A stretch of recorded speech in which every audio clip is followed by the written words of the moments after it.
Bom dia, pessoal da base, os convidados aí, compareceu bastante gente aqui dos nossos alunos. Estou muito contente de estar apresentando esse evento. Para quem não me conhece, eu sou a Soraya, diretora de empregabilidade e empreendedorismo da base. Nós temos aqui alguns integrantes aí da nossa equipe presentes. E esse evento virtual que a gente abriu hoje, tá? É para dar uma força, né, no que a gente acredita que seja o ciclo completo do nosso trabalho, né? Como vocês sabem, a base, no momento, ela não se preocupa apenas com a formação em design ou em programação do aluno, mas a gente busca, o nosso sonho realmente é ir até o final desse ciclo, ou seja, empregando ele numa empresa de tecnologia ou da região, ou hoje em dia, como está tudo muito online também, uma empresa de tecnologia, certo, nacional, para que ele consiga começar a sua jornada profissional, né? Então, a gente acabou de finalizar um ciclo, nós estamos no meio de um processo, tá, de empregabilidade, e que quem está aqui e que acabou de se formar, se lembre que a semana que vem nós vamos conversar sobre currículo, sobre um vídeo de apresentação. Eu pedi como lição de casa, eu tenho certeza, certo, né, Lari? Que eles vão nos entregar essas tarefas que a gente explicou no mais, né, muito detalhado de como fazer, e daí a gente vai dar continuidade nesse processo. Estamos aí caçando amigos e parceiros do ecossistema, que eu e a Ju temos bastante conhecimento aí no ecossistema local, então a gente tem se movimentado para conseguir empregar vocês, e durante essa jornada nossa, a gente conseguiu aí ter a honra de ter o Marcelo Veras apresentando esse conteúdo para nós hoje. Eu vou rapidamente apresentar o Marcelo aqui, porque ele já fez tanta coisa que eu nem sei, acho que aqui não tem tudo que você fez, eu tenho certeza, tá? Mas vou apresentar por cima quem é o Marcelo, o que ele está fazendo aqui, e depois eu abrir o microfone para ele, tá? Porque para nós realmente é um privilégio ter um profissional desse nível, né, de capacitação e de experiência aí, de vida mesmo, conversando com vocês, tá, pessoal? Bom, o Marcelo, ele é presidente do Grupo Unitar Educacional, ele é sócio e membro do Conselho do Grupo Inova, ele é sócio e membro do Conselho de Comunidade Educadores e Inovadores, ele é conselheiro emérito da Associação de Conselheiros Trends Innovation do Brasil, ele é membro do Conselho Consultivo do Capitalismo Consciente Regional Campinas, ele é professor de Planejamento de Carreira e Estratégia na Inova Business School, ele é mentor do Founder Institute e do Go Lab AmCham Brasil. A experiência dele ele tem mais de 35 anos de experiência em empresas como Rede Positivo, Souza Cruz, Claro, TIM, ESPM, Exanc, Atmo Educação, pessoal do Objetivo, né? Unitar Educacional e Grupo Inova. Ele é autor e coautor de 8 livros. Olha isso, gente. Métodos de ensino para nativos digitais, Gestão de Carreira e Competências, SBB, que é Strategic Building Blocks, Inovação em Sala de Aula, Tempo de Compartilhar, Educação 4.0 e Método 3, Protagonismo na Educação. Graduado em Engenharia Química na Universidade Federal de Uberlândia, Uberlândia, com pós-graduação em Gestão de Produção na Unidade Federal de Santa Maria, MBA Executivo em Marketing na SPM, MBA Executivo em Gestão de Negócios na Exanc, pós-MBA em Finanças na Inova Business School. Ele é conselheiro do Trends Innovation certificado pela Inova Business School. Ele é Master em Negócios na plataforma MIT. E ele tem certificação em Ambidestria Corporativa pela Inova Business School. Pouca coisa, uma pessoa que não sabe nada, basicamente, não sabe o que está fazendo aqui, tá? E sem mais delongas, muito obrigada, Marcelo, por essa honra de te escutar. Passo o microfone para você. Obrigado, Soraya. Bom dia, pessoal. Se eu soubesse que vocês iam ler, eu nem tinha mandado essas coisas chatas aí, porque no final do dia, viu, Soraya, pessoal, no final do dia eu só sou uma coisa, eu sou professor. Eu estou aqui como professor, estou aqui para compartilhar um pouco do meu conhecimento e ajudar vocês aí nessa jornada desafiadora de carreira de vocês. Prazer estar aqui, Juliana, a gente já se conhece há algum tempo, foi minha aluna de planejamento de carreira, então agradeço o convite por estar aqui. Para mim é sempre um privilégio, sempre uma honra. Professor vive, você sabe, cada carreira vive de um alimento, né? Não estou falando de salário, de grana, isso é outra coisa. O alimento do professor são pessoas interessadas, né? Então, onde falam que tem gente interessada em crescer, em se desenvolver, nesses lugares eu adoro estar. Então, estou super feliz de estar aqui com vocês, espero que seja o primeiro de outros encontros. Já aqui, antes de começar, já deixo aqui todo o minha história, meu conhecimento à disposição de vocês. Eu sei que muitos aqui estão no início da jornada da carreira, vou falar um pouquinho sobre isso, porque esse é um dos temas que eu mais estudei na vida até hoje, foi gestão de carreira, planejamento de carreira, como tocar a minha carreira. Então, vamos falar um pouco sobre isso, mas o tema é muito amplo, o tema tem muita variável, tem muita coisa envolvida. Então, o desafio do tempo é sempre grande, né? Só para vocês terem uma ideia, a Juliana, quando fez o curso, nos programas da escola, né, da Inova, o menor tempo que eu fico falando com os alunos sobre carreira são 5 noites de 4 horas. Então, só para vocês terem uma ideia, e o assunto não acaba, e tem sempre mais assunto e mais assunto. Então, nós temos 2 horas aqui hoje, vamos fazer essa viagem de helicóptero, mas, repito, fico à disposição, se quiserem depois aprofundar algum tema, num encontro mais para frente, eu tô à disposição. Eu fiquei muito pensando, né, principalmente essa semana que estava chegando o nosso encontro, como é que eu ia organizar aqui.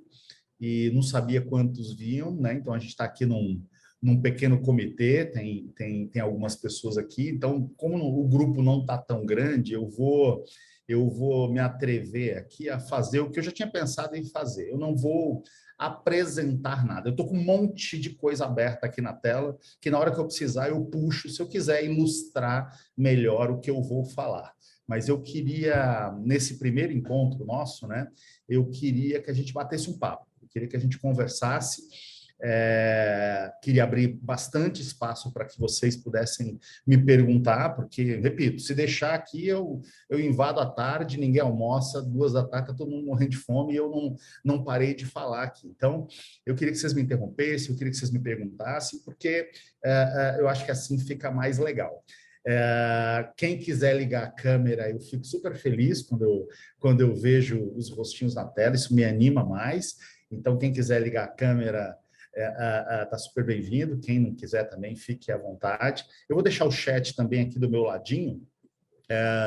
Gostaria de interagir com vocês por voz, mas quem também não quiser falar e quiser digitar, fique 100% à vontade, tá bom? Hoje de manhã, eu morei 5 anos no Rio Grande do Sul, então um dos hábitos que eu peguei lá daquele lugar maravilhoso foi isso aqui, né? Foi tomar chimarrão. Então, e chimarrão a gente toma normalmente no início da manhã, para dar aquela animada, assim, chimarrão tem muita cafeína, né? A erva mate, e às vezes no final da tarde. Então, eu tomando meu chimarrão hoje de manhã, me preparando para o nosso papo, eu falei, cara, como é que eu vou começar, né? Porque, enfim, eu estou muito acostumado a trabalhar esse tema, né, carreira, com pessoas que já saíram da faculdade, já estão lá nos programas de pós-graduação e tal. Não que eu não tenha falado sobre esse tema para mais jovens. Aliás, depois da pandemia, diminuiu um pouco o número de presenciais, né? Fiz muito online, mas em média, só para vocês terem uma ideia, eu ministro gratuitamente, né, um trabalho que eu faço voluntário. Olha só, tem o primeiro aqui comigo, o Luiz. Obrigado, Luiz. Quem sabe você não anima mais alguns aí, ó, para ligarem a câmera e ficarem aqui com a gente. Eu faço, em média, umas 30, 35 apresentações, palestras em escolas, muitas escolas públicas, principalmente para quem está no ensino médio, primeiro, segundo, terceiro ano ali. Ela é chamada As Profissões do Futuro e o Futuro das Profissões. Porque no nosso grupo, na Inova, a gente estuda muito o futuro, o que está por vir, quais são as tendências, né? Então, este é um relatório que a gente faz a cada 4 anos e ele chama O Futuro das Profissões, ou seja, o que vai acontecer com as profissões que existem hoje, direito, medicina, a administração, todas elas, e as profissões do futuro. Quais vão ser as novas profissões, né? Então, eu estou super acostumado a bater papo com jovens sobre esse tema. Eu queria... Olha o Brian aqui, empresário. Já estou seguindo vocês lá no Instagram. Obrigado por estar com a gente aqui também, Brian. Eu queria começar com uma pergunta. Nós vamos fazer uma eleição aqui agora, tá? Não é para presidente, nem para prefeito, nada. Daqui a pouco vocês vão entender por que eu vou fazer essa pergunta. Eu queria que vocês colocassem no chat ou falassem, verbalizassem. Se a gente tivesse que fazer uma eleição hoje, a pessoa que vai ser eleita pode ser homem, mulher, pode ser de qualquer área, pode ser atleta, político, empresário, o que for, pode estar vivo ou não, pode ter vivido lá séculos atrás, não importa. Vivo ou morto, homem ou mulher, qualquer coisa.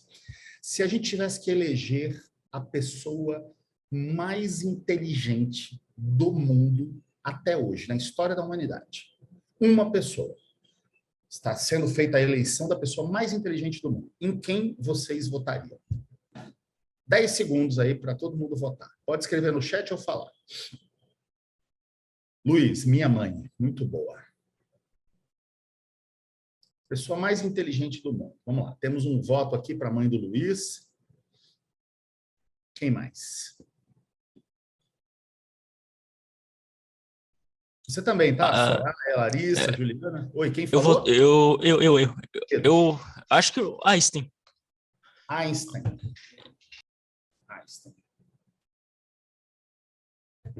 Ai, não quero ir para o lado da reunião, mas Jesus Cristo era do caramba, hein, mano? Putz, grila. O meu voto vai para ele. Para quem? Jesus Cristo. Jesus Cristo, um voto para Einstein, um voto para a mãe do Luiz. Bora, gente, bora. Estava pensando nisso, Soraya. Jesus é um exemplo, né? Fora da caixa, né? Gustavo votou no Adriano. Quem é Adriano, Gustavo? Fala aí. É um amigo seu? É seu pai? É um mentor que você teve? Quem foi o Adriano? O founder da ONG. O founder da ONG. Steve Hawking, grande cara. Outro voto para Jesus, Einstein também, Hawking também. Nosso salvador da base. Muito legal. Beleza. Quem votou no Einstein aqui, ó, o meu voto iria também para Albert Einstein, sabe? Concordo com todos os outros aqui, muita gente. Acho que esse mundo teve muita gente muito inteligente, né? Mas o meu voto iria para o Einstein também. E eu vou explicar por quê. E o que isso tem a ver com a nossa conversa aqui sobre carreira. O Einstein, entre outras produções, foi o cara da teoria da relatividade. Né? Teoria da relatividade. O que diz... Não quero puxar o lado da física. Eu quero pegar a teoria da relatividade e trazer para a nossa vida. Para a nossa vida e depois para a nossa carreira. O que ele nos mostrou? O que esse cara nos ensinou? Que nada na vida é absoluto, tudo é relativo.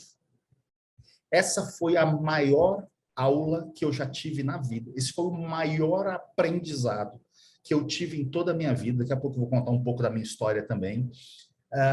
E isso me impulsionou muito.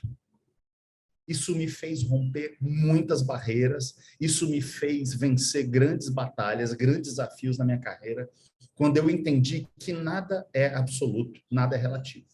O que significa isso na prática? Tudo precisa de uma régua de comparação. Não existe ninguém alto ou baixo, gordo ou magro, feio ou bonito, rico ou pobre. Não existe. Tudo depende de quem você compara. Dependendo de onde você colocar a régua, eu sou uma pessoa muito alta. Dependendo de quem comparar, se for me comparar com a média da população brasileira, eu tenho 1,85 m, eu sou alto. Ontem eu estava vendo um jogo da NBA e se for me comparar com aqueles caras lá, eu sou um nanico anão. Porque todos têm 2 metros, 2 metros e 10. Percebem isso? E assim, a Juliana me convidou e ela me conhece e podia ter feito isso. Eu sou muito provocativo e sou muito direto, tá? Eu, como professor, eu saio de uma aula feliz quando eu percebo que eu gerei um desconforto nas pessoas. Eu brinco sempre assim, ó, quando eu acabo minhas aulas, eu falo, e aí, vou conseguir roubar uns 10 minutos de sono seu hoje? Ou seja, quando você deitar a cabeça no travesseiro, você vai pensar sobre algumas coisas que talvez você não tinha pensado. Então, preparem-se, porque eu sou extremamente provocador, tá? E peço desculpas, obviamente, se o tom passar para um ou para outro, mas eu não me contenho. Então, cada um, quando olhar para a sua situação, para a sua história de vida, para a sua situação financeira, para como foi sua jornada educacional, familiar, principalmente os que estão aqui tiveram ou têm ainda grandes dificuldades, grandes desafios, a gente pode acordar todo dia e falar, putz, que vida chata, que dificuldade, como é difícil. Ou eu posso acordar e dizer o seguinte, tá difícil, eu não estou dizendo que não tá? Aliás, a teoria da relatividade, ela não tem que ser usada como conformismo. Conformismo assim, e a coisa tá ruim para mim, mas tem gente pior. Isso é verdade. Então, qualquer pessoa que eu pegar, conte-me a sua história. Eu falo, olha, eu apresento para você uma pessoa que está 10 vezes melhor do que você e apresento para você uma pessoa que está 10 vezes pior do que você. Agora, eu vou olhar para qual? Eu vou mirar em qual? A que está 10 vezes pior do que mim, do que eu, a gente pode olhar e falar assim, realmente, eu posso até reclamar, mas tem gente que pode reclamar mais do que eu. Quando eu olho para quem está 10 vezes melhor do que eu posso olhar e falar assim, espera um pouquinho. Como é que essa pessoa, por que ela está 10 vezes melhor do que eu? Será que existe uma rota, uma estrada para eu trilhar, para sair da minha situação? Então, a teoria da relatividade, ela para mim, ela sempre serviu para me impulsionar. Para eu não acordar e ficar naquele marasmo, naquela letargia de falar, tá tudo uma desgraça, então não tem o que fazer, deixa eu ficar aqui na minha mesmo. Ou pior, deixa eu buscar atalhos escusos, atalhos errados para fazer minha vida melhorar. Quando a gente tem consciência de que nada é absoluto, tudo é relativo, e a gente sabe usar isso, isso é uma força poderosíssima, poderosíssima. Pois bem, agora eu quero aqui no chat, olha só, minhas companhias estão aumentando, a Isabela está comigo agora aqui, bem-vinda, Isabela. Eu queria aqui no chat agora, nós estamos no ano 2022 depois de Cristo. 2022 anos depois de Cristo. Vocês sabem que existe uma vida gigantesca para trás do ano 0, do ano 1, né, de Jesus Cristo. Tem coisas que aconteceram antes de Jesus Cristo. Mas olhando para o ano agora, 2022, uma desgraça total de uma pandemia global que está entrando no 3º ano, que já matou 5,5 milhões de pessoas no mundo, 600 e poucos mil no Brasil. Tenho certeza que todos aqui conhecem alguém próximo ou relativamente próximo que perdeu a vida nessa pandemia. Mas não olhem só para a pandemia. Pensem no momento histórico como está hoje. A gente tem uma pandemia, mas a gente tem uma internet, a gente tem uma conectividade, a gente tem acesso a outras coisas. Olhem para o mundo, para a fotografia do mundo como ele está hoje e me digam, viver hoje, viver esse momento histórico. Daqui a pouco eu vou perguntar quem gostaria, se fosse possível, falar assim, Brian, você trocaria viver hoje por viver em 1950, ou lá na Idade Média, em 1300, ou lá no Império Romano, 100 antes de Cristo, por exemplo? Eu vou perguntar isso daqui a pouco. Mas eu quero que vocês me respondam o seguinte, tá fácil Fácil ou difícil? Não é isso. Tá legal? É legal ou não é legal viver este momento histórico? Aqui é uma ou outra. Tá legal estar vivo aqui, ó. Nós estamos começando a terceira década do século XXI. Tá legal viver esse momento histórico ou não tá legal?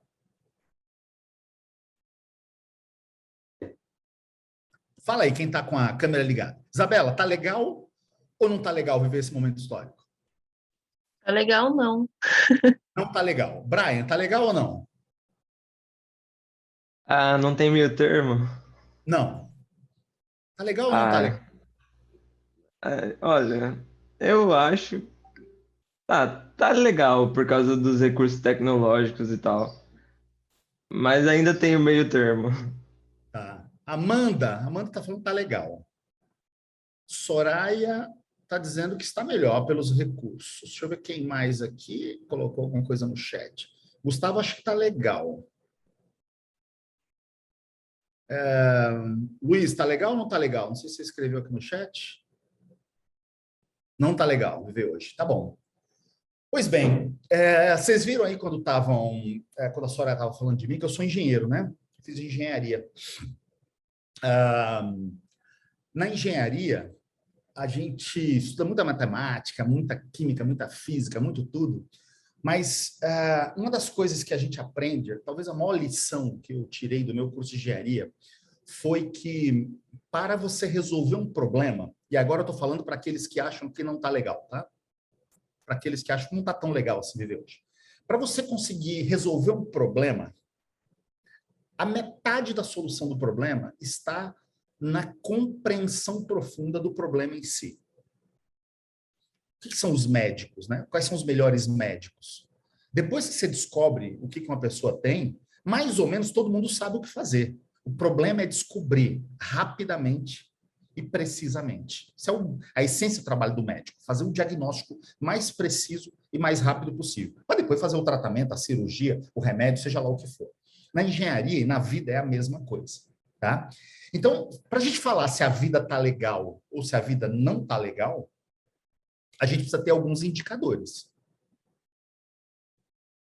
Porque senão, Isabela, fica assim, para mim está legal porque por causa de um fator, para mim não está legal porque não estou ganhando o dinheiro que eu gostaria de ganhar, para mim está legal porque eu tenho um emprego, para mim está legal porque não está legal porque eu não tenho, aí vira um papo de doido, assim, cada um com as suas variáveis, cada um com a sua lente. A gente precisava criar uma lente. Existem alguns indicadores no mundo que eu acho que a gente pode aqui conversar sobre eles. Vocês sabem que o mundo... nos últimos 15 mil anos. Eu não vou falar do tempo das cavernas, eu estou falando só dos últimos 15 mil anos. A gente teve, pessoal, 3 viradas de página.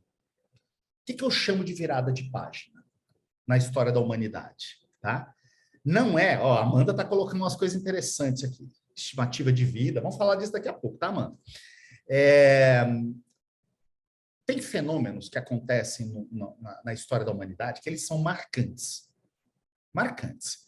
Tão marcantes que eles ganham, nos livros de história lá na frente, eles ganham algumas páginas. Que eles são muito importantes. Uma guerra mundial. Um tsunami que destruiu, por exemplo, Fukushima. Um atentado terrorista, como foi 11 de setembro. Um desastre natural, como foi Brumadinho, que dizimou não sei quantos quilômetros de um rio, além de matar gente pra caramba. Esses fenômenos sempre são importantes, mas eles não são viradas de página, eles são simplesmente fenômenos importantes. O que eu chamo de virada de página? Virada de página, vocês sabem a metáfora. Quando eu viro uma página, eu começo um lance novo. O que vem nessa próxima página? A gente teve, na história recente da humanidade, 2 viradas de página. E prestem atenção no que eu estou falando. E se quiserem ouvir isso depois, está sendo gravado aí, ouçam isso. Ouçam isso daqui a 10 anos, ouçam isso daqui a 20 anos. Nós estamos no meio da 3ª virada de página da história da humanidade. E eu vou mostrar para vocês o que isso significa. E por que que isso, para alguns, é um filme de terror e para outros é uma balada maravilhosa? É um momento lindo, maravilhoso. Então vamos às viradas de página. Não sei quem curte história aqui, mas nós estamos no ano 2022. São 2000 anos depois de Cristo. Antes de Cristo, 12 mil anos antes de Cristo, ou seja, 14 mil anos atrás, aconteceu a primeira virada de página da história recente da humanidade. Qual foi ela? Qual foi ela? Ela teve o nome de Revolução Agrícola. Vocês devem se lembrar, já leram nos livros de história. Antes dessa época, 12 mil anos antes de Cristo, para trás, nós éramos nômades. Nós éramos caçadores-coletores. A gente vivia em grupo de aproximadamente 120 indivíduos que acordavam de manhã, tinha um líder, acordavam de manhã e saíam caminhando por aí, igual fazem os animais na savana africana. Eles acordam de manhã e eles saem caminhando, em busca de água, em busca de comida. A gente era assim, até 12 mil antes de Cristo. A gente saía para colher e para caçar, e ao final do dia a gente procurava uma caverna, acendia um fogo e ficava ali até o outro dia de manhã para sair, para colher, para caçar. Nós éramos caçadores-coletores. Um dia, não foi um dia, tá? Foi um processo, isso nunca acontece do dia para a noite, mas um dia a Isabela acordou, a Isabela era do nosso grupo ali, ela acorda e fala assim, gente, e se a gente, ao invés de sair caçando, a gente fizesse uma cerquinha ali, botasse um casal de porco? Essa foi uma grande inovação, chamada pecuária. A Kelly virou assim e falou, gente, se ao invés da gente sair colhendo aquelas frutas lá, que tal se a gente plantasse aqui um pé de laranja, um pé de mandioca, que a gente podia ter comida aqui, não precisa sair correndo atrás de comida. A gente pode ter aqui. Essa foi outra grande inovação da humanidade, chamada agricultura. A partir dessas duas inovações, uma pensada pela Isabela, outra pensada pela Kelly, a gente olhou e falou assim, uai, então vamos botar um casal de porco ali, umas galinhas ali, uma vaca ali para a gente tirar o leite, vamos plantar uns pés de mandioca, uns de laranja, uns de não sei o quê, e vamos ficar aqui, não precisa sair daqui. Vamos ficar aqui. E o ser humano, esses grupos, deixam de ser nômades e eles se fixam na Terra. Como eles se fixaram na Terra, eu tive que falar assim, pô, mas pera um pouquinho, essa terra agora é nossa. Tem um casal de porco ali, tem um pé de mandioca. Pô, e se alguém vier invadir essa terra? Vamos botar uma cerquinha ali. E, gente, naquela época não tinha cartório não, tá? Você ir lá e falar, ó, daqui, daquela árvore até aquela árvore ali, é meu. Não tinha cartório não. Então a gente cercou nossa área e falou que agora é nosso. Só que o Luiz, que tem a tribuzinha dele, os 120 dele, estão do outro lado da colina ali, se ele falasse assim, eu quero isso aí para mim. Como é que a gente ia resolver isso, Luiz? Naquela época. Não tinha cartório, não tinha juiz, não tinha nada, não tinha nada. A gente ia resolver na ferramenta que existia na época, chamada, munheca. Vem para cá, vamos sair na porrada nós dois. Quem matar quem fica com a terra. Não era assim? E a gente começou a chamada sociedade agrícola. Vocês sabem que depois disso, quem viu aqui o Império Romano, 600 anos de Império Romano, dominou a Europa inteira. Os caras não ficaram satisfeitos com a Europa, tiveram que cruzar o mar, que quiseram conquistar o Egito também. Gengis Khan criou o que hoje é grande parte da China. Vocês viram as guerras. Para quê? Para expandir minha fronteira mais para cá ou mais para lá. Diga para mim, qual era o recurso naquela época? Qual era o recurso naquela época que dizia quem tinha poder e quem não tinha poder? A terra. Quanto mais terra, mais poder. Perfeito? A gente vai na sociedade agrícola, pessoal, de 12 mil antes de Cristo até 1800 depois de Cristo. Em 1800 depois de Cristo, 200 anos atrás, acontece uma outra inovação. A chamada máquina a vapor. Quando alguém inventa a máquina a vapor, a gente entende que a gente consegue fazer produção em série. Então, o Brian, que fazia um sapato a cada 2 dias, ele era artesão e fazia um sapato a cada 2 dias, na mão, na munheca ali, costurando o sapato, fazendo tudo. Ele olha para o lado e vê uma máquina produzindo 10 sapatos por dia. Essa foi a chamada Revolução Industrial, por volta, arredondando, de 1800. O que acontece na Revolução Industrial? O recurso terra, que era aquele que dominava o mundo, quem tinha mais terra, ele perde o seu protagonismo, ele perde a sua importância. Aliás, em 1800, nasce a chamada Revolução Industrial e com ela o capitalismo. Como as transações entre pessoas começaram a aumentar muito, a gente precisava também de moeda. Porque era assim, ó. Antes, por muito tempo, foi assim, ó. O Brian produzia sapato, como eu falava. Eu produzia chapéu. Quando eu precisava de sapato, eu ia lá no Brian, eu dava um sapato, ele me dava um sapato, eu dava um chapéu, ou 1 para 2, não importa, a gente negociava e trocava. Só que agora eu tenho chapéu e eu não quero sapato. Eu estou precisando agora de uma calça. E quem produz a calça é o Luiz. Mas, pô, eu tenho chapéu, mas o Luiz não precisa de calça, o Luiz precisa do sapato do Brian. Então, como é que fica esse negócio? A moeda surge para fazer essa intermediação. Para eu poder comprar qualquer coisa de alguém sem precisar fazer escambo, sem precisar fazer troca. Então, a Revolução Industrial chega, o capitalismo se impõe e começa essa geração de riqueza, chamada capitalismo. O capitalismo vive para produzir riqueza.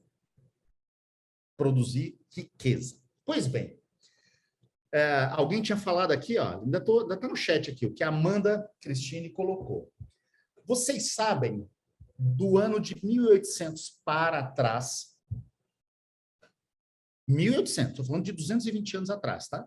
Se a gente for cavar aí, a gente acha o nome da nossa árvore genealógica que estava viva em 1800. Quem for atrás, a gente ainda acha o nome do nosso pentavô, ex-avô que estava vivo lá em 1800. Estou falando de perto da história da humanidade, estou falando de ontem. Ontem. 200 anos atrás apenas. Dali para trás, sabe quanto tempo as pessoas viviam em média? 35 anos. Sabe qual era a renda per capita? Renda per capita, num bom português aqui, tá? Quanto que as pessoas ganhavam por ano ou por mês dali para trás? E quando eu falo as pessoas, era 99,9% das pessoas. Ganhavam, em média, R$120 por mês. A renda per capita não chegava a $400. Era uma sociedade, a não ser que você desse a sorte de nascer lá no castelo do rei. Aí você estava bem. Até o rei cair, porque quando o rei caísse, você perdia a cabeça também e caía junto com ele. Mas 99,9% da população vivia 35 anos, e vivia na profunda miséria. Assistam filmes épicos. Vejam como era Roma nessa época. Vejam o Império Romano, durante o Império Romano, vejam como é. Pobreza total, zero, não tinha ciência, não tinha vacina, não tinha remédio, não tinha nada. Tinha uns curandeiros, não tinha nada, as pessoas morriam. A peste negra matou 50 milhões de pessoas no mundo.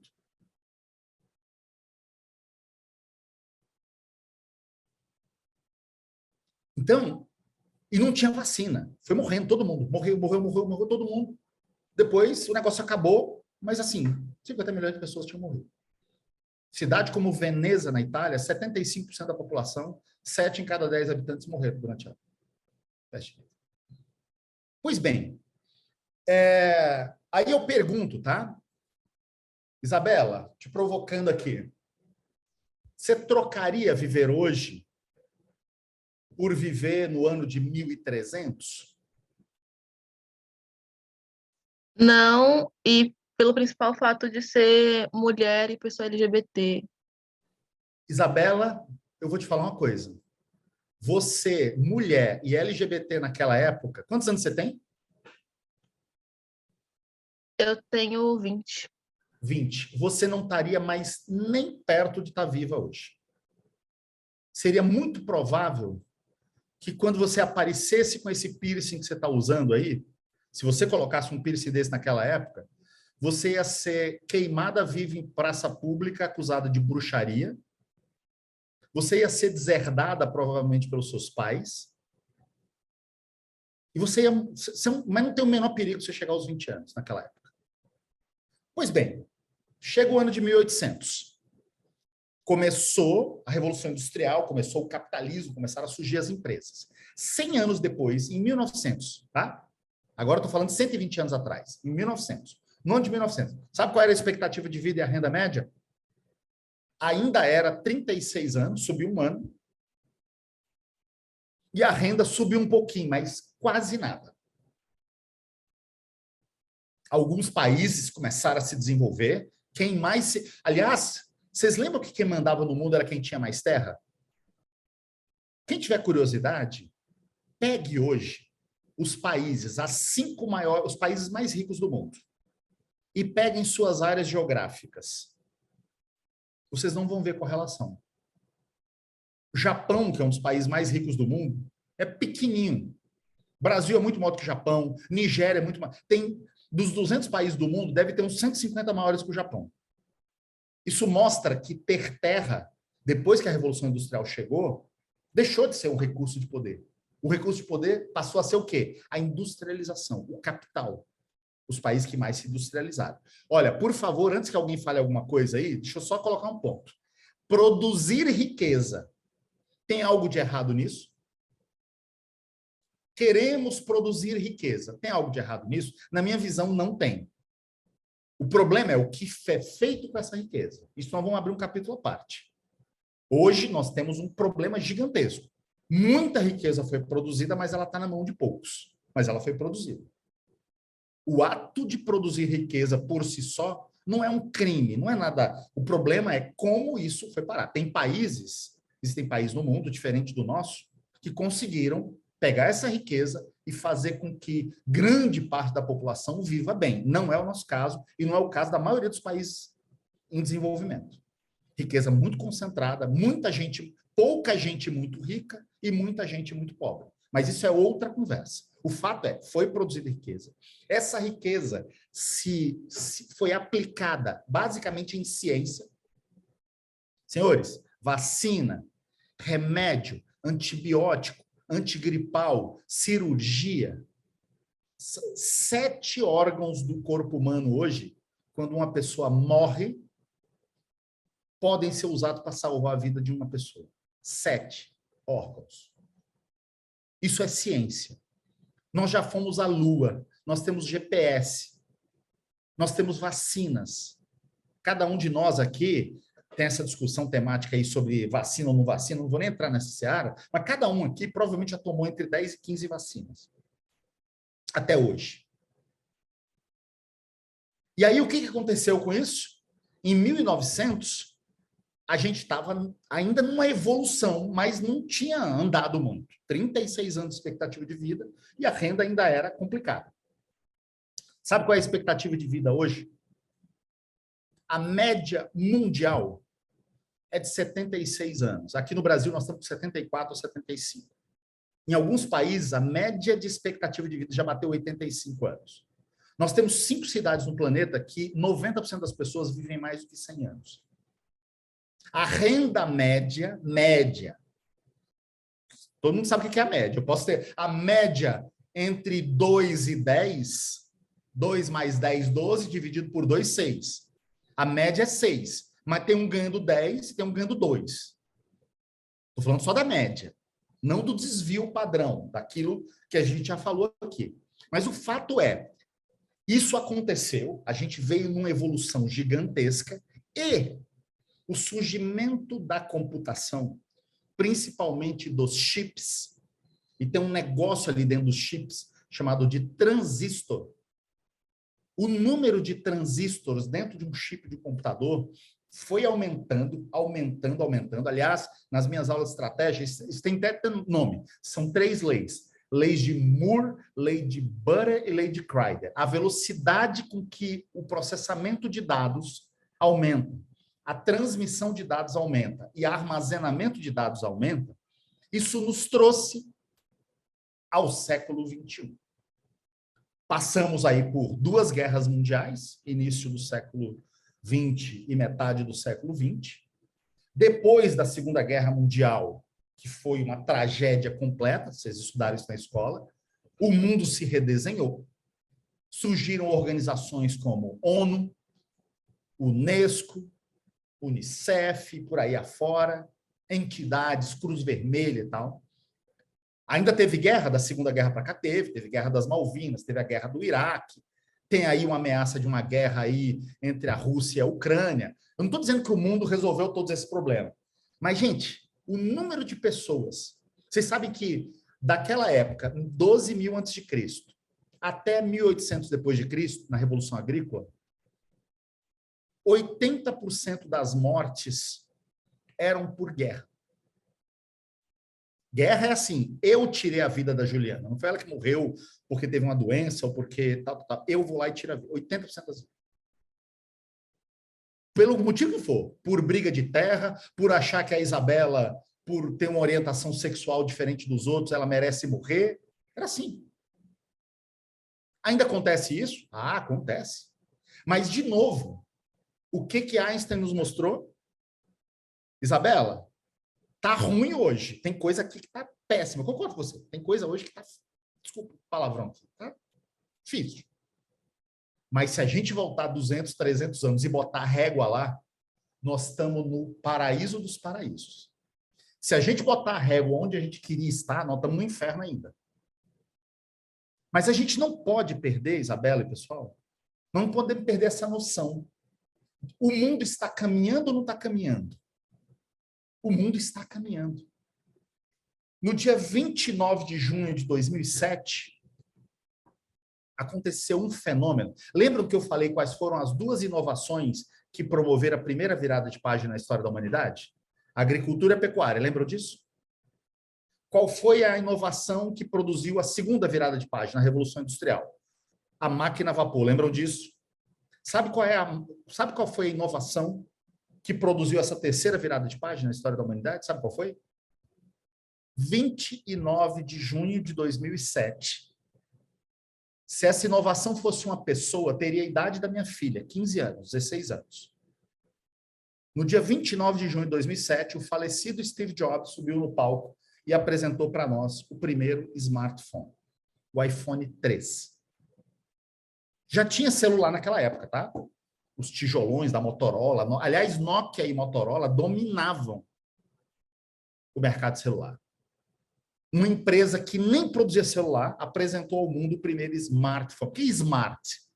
Porque vem com aplicativos, porque vem com tela touch, que você não precisa, você toca a tela e tal. E surgiu dia 29 de junho de 2020. O que aconteceu de lá para cá?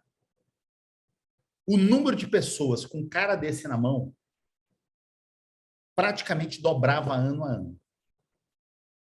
A última pesquisa que foi feita aqui no Brasil, nós estamos aproximadamente com 200 milhões de habitantes no Brasil e 220 milhões de smartphones. Aqui no nosso país, tem mais smartphone do que gente, porque tem pessoas que têm 2. E o custo desse cara caiu tanto, ao ponto de todos nós, praticamente toda a população brasileira que queira ter um, consegue ter um cara desse na mão. E o que isso aqui foi? Ah, uma tecnologia. Nós estamos com mais ou menos 80 aplicativos no celular, tá? A última pesquisa mostrou que cada pessoa tem, em média, 80 aplicativos no celular. Tá mais fácil eu perguntar para vocês o que eu não faço com isso, certo? Porque aqui eu faço tudo. Aqui eu compro, aqui eu estudo, aqui eu falo, aqui eu converso, aqui eu vejo a previsão do tempo, aqui eu faço tudo. Só falta sair uma mãozinha aqui para fazer cafuné. O resto eu faço tudo aqui, na palma da minha mão.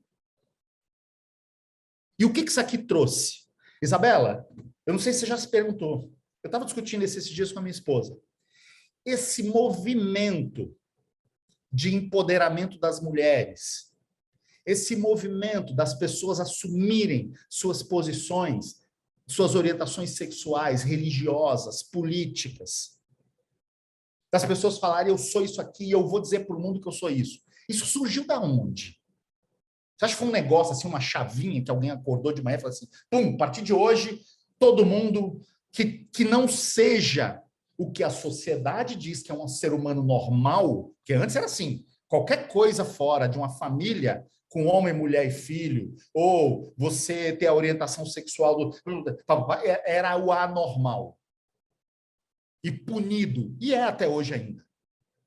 Mas hoje, de novo, Albert Einstein. Comparado com 100 anos atrás, 200 anos atrás, 1000 anos atrás, vamos combinar. Comparado com o que a gente quer chegar, está um horror. Ainda. Mas está no movimento. E esse empoderamento das pessoas. Eu tive, 3 anos atrás, eu tive nos escritórios do LinkedIn e do Facebook. Ex-alunos que trabalham lá, fui lá, tal.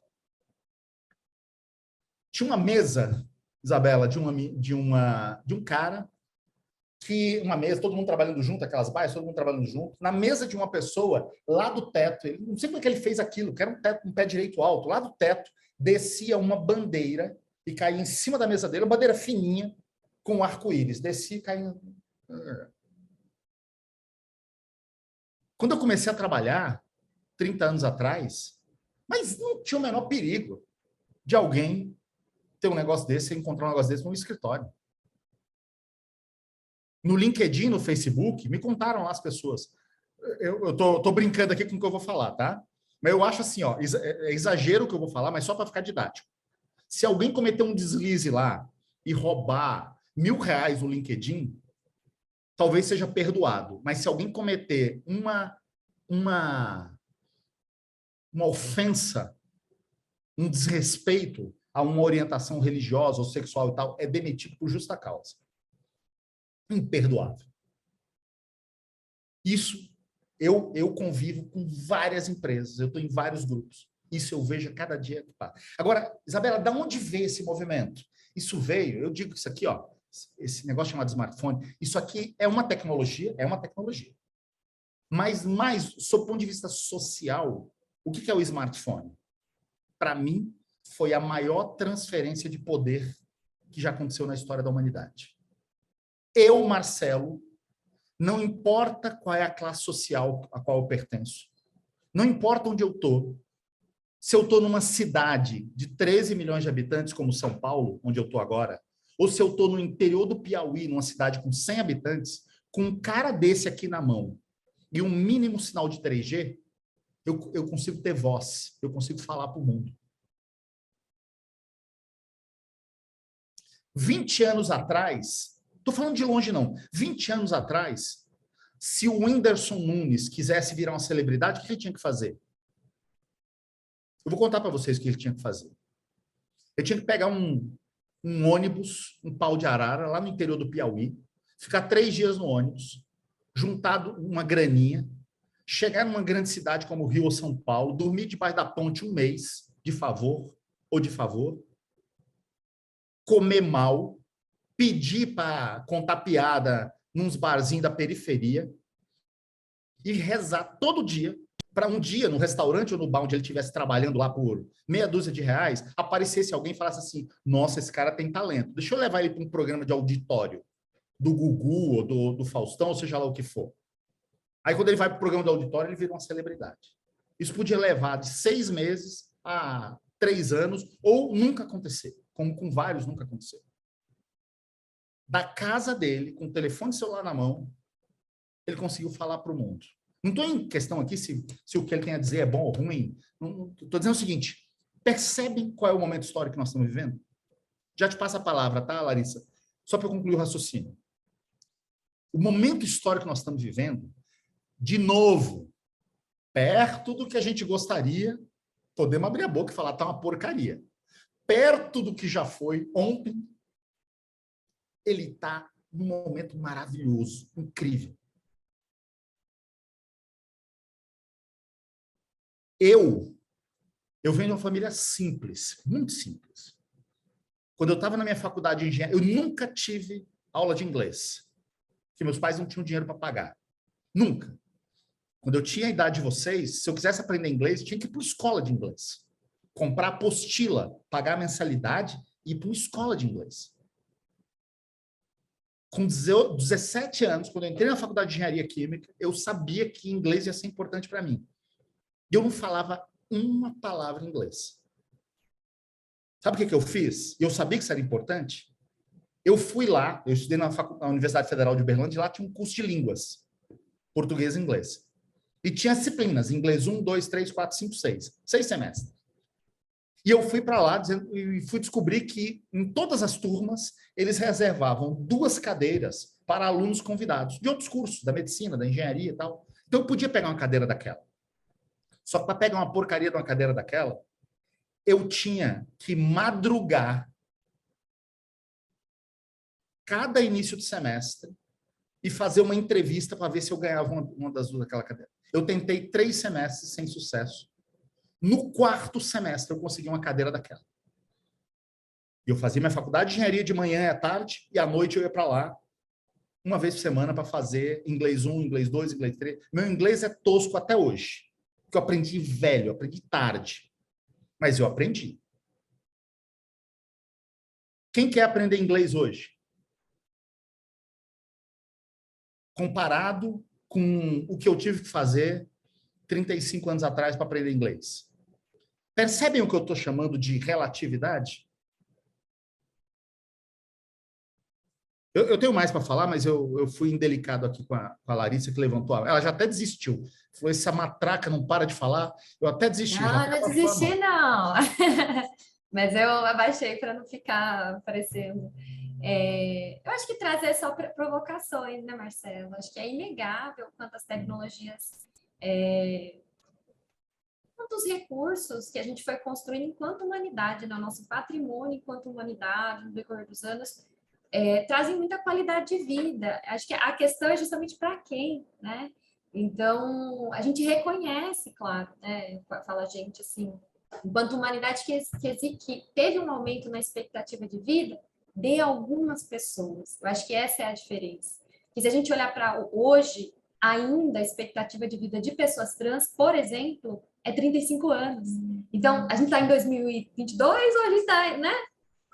Que ano a gente está? Então, a gente está hoje aqui numa sala virtual, mas tem crianças que na primeira infância, numa comunidade, precisa se abaixar no meio da aula por causa de um tiroteio.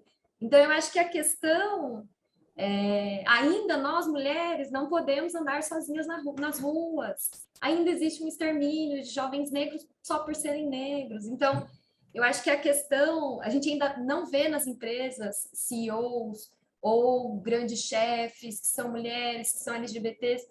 A grande questão literalmente, foi justamente o que você falou, né? Como esse recurso ele está sendo distribuído? Ele não está. Acho que essa questão não está sendo distribuído, né?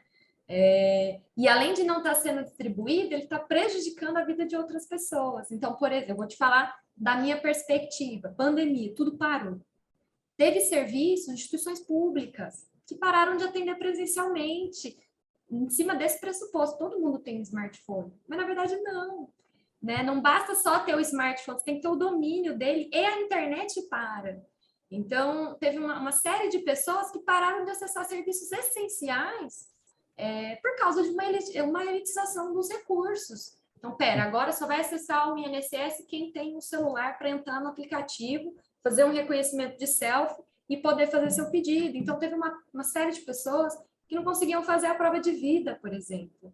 Idosos, maiores de 70 anos, e às vezes jovens, que não tem a expertise, ou mesmo não tinha o celular que é compatível com a tecnologia dele. Então, eu acho que é compreensível quando a gente aqui em grupo, né, reconhece a realidade, né, onde a gente está, e o quanto esse acúmulo de recursos, essa expropriação de recursos, a gente está vivendo uma transformação natural fora do sério. Eu acho que quando o pessoal me pergunta, você quer, falando uma experiência pessoal, né? Você quer ser mãe? Eu penso assim, que mundo esse ser vai viver daqui a um tempo? Porque olha o tanto de mudança climática que nós estamos vivendo nesse momento.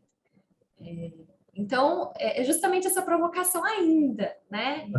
de que adianta a gente ter tantos recursos se eles não são para todos, né? E ao mesmo tempo, e é uma preocupação, falo enquanto assistente social, que primeiro dia do mês, segundo dia do mês, atende cerca de 50, 60 pessoas solicitando comida. Então, olha, veja, a gente acumula, a gente tem uma produção de comida que produtores jogam comida no lixo, né? Supermercados jogam comida no lixo e a gente tem pessoas passando fome.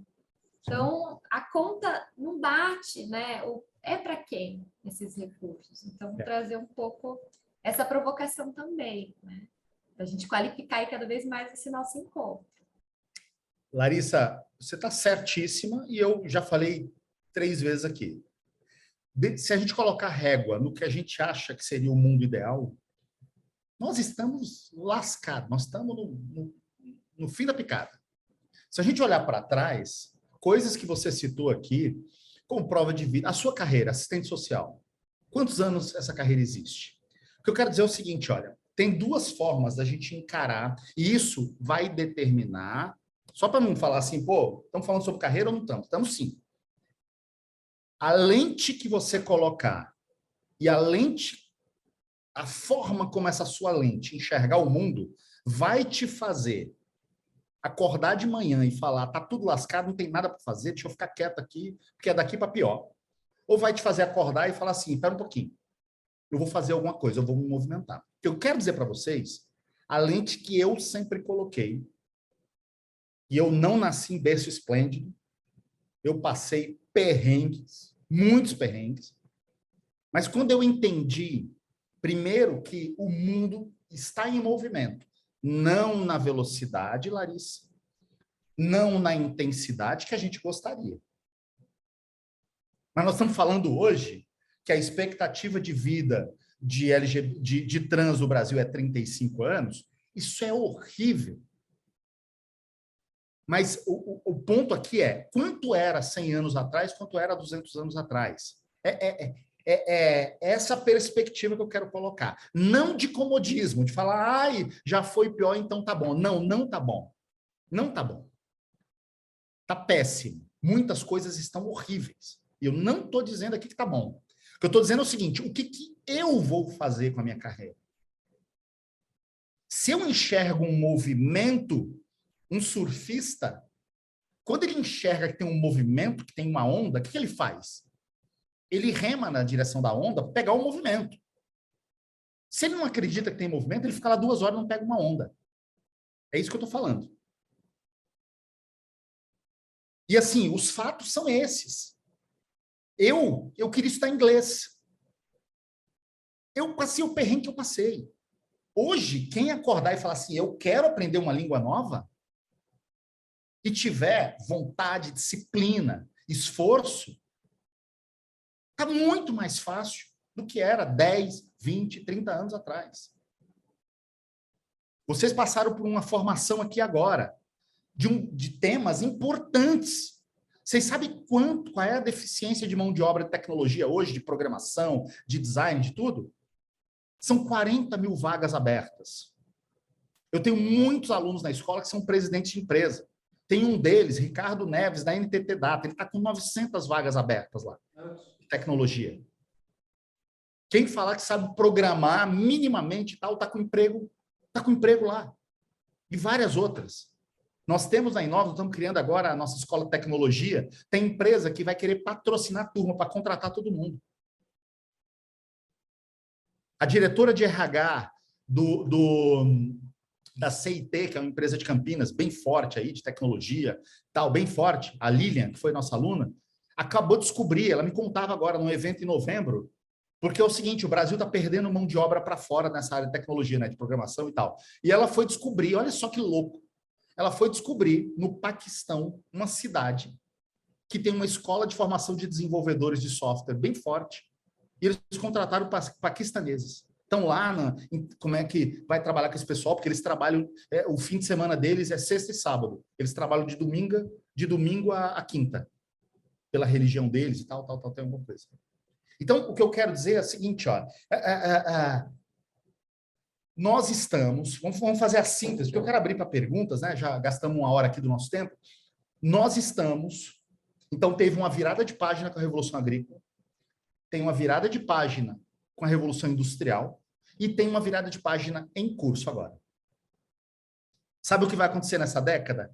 2030, 2020, 2030. Já começou com a pandemia. Sabe o que vai acontecer até o final dessa década? Até o final do ano que vem, no máximo, 100% da população estará conectada.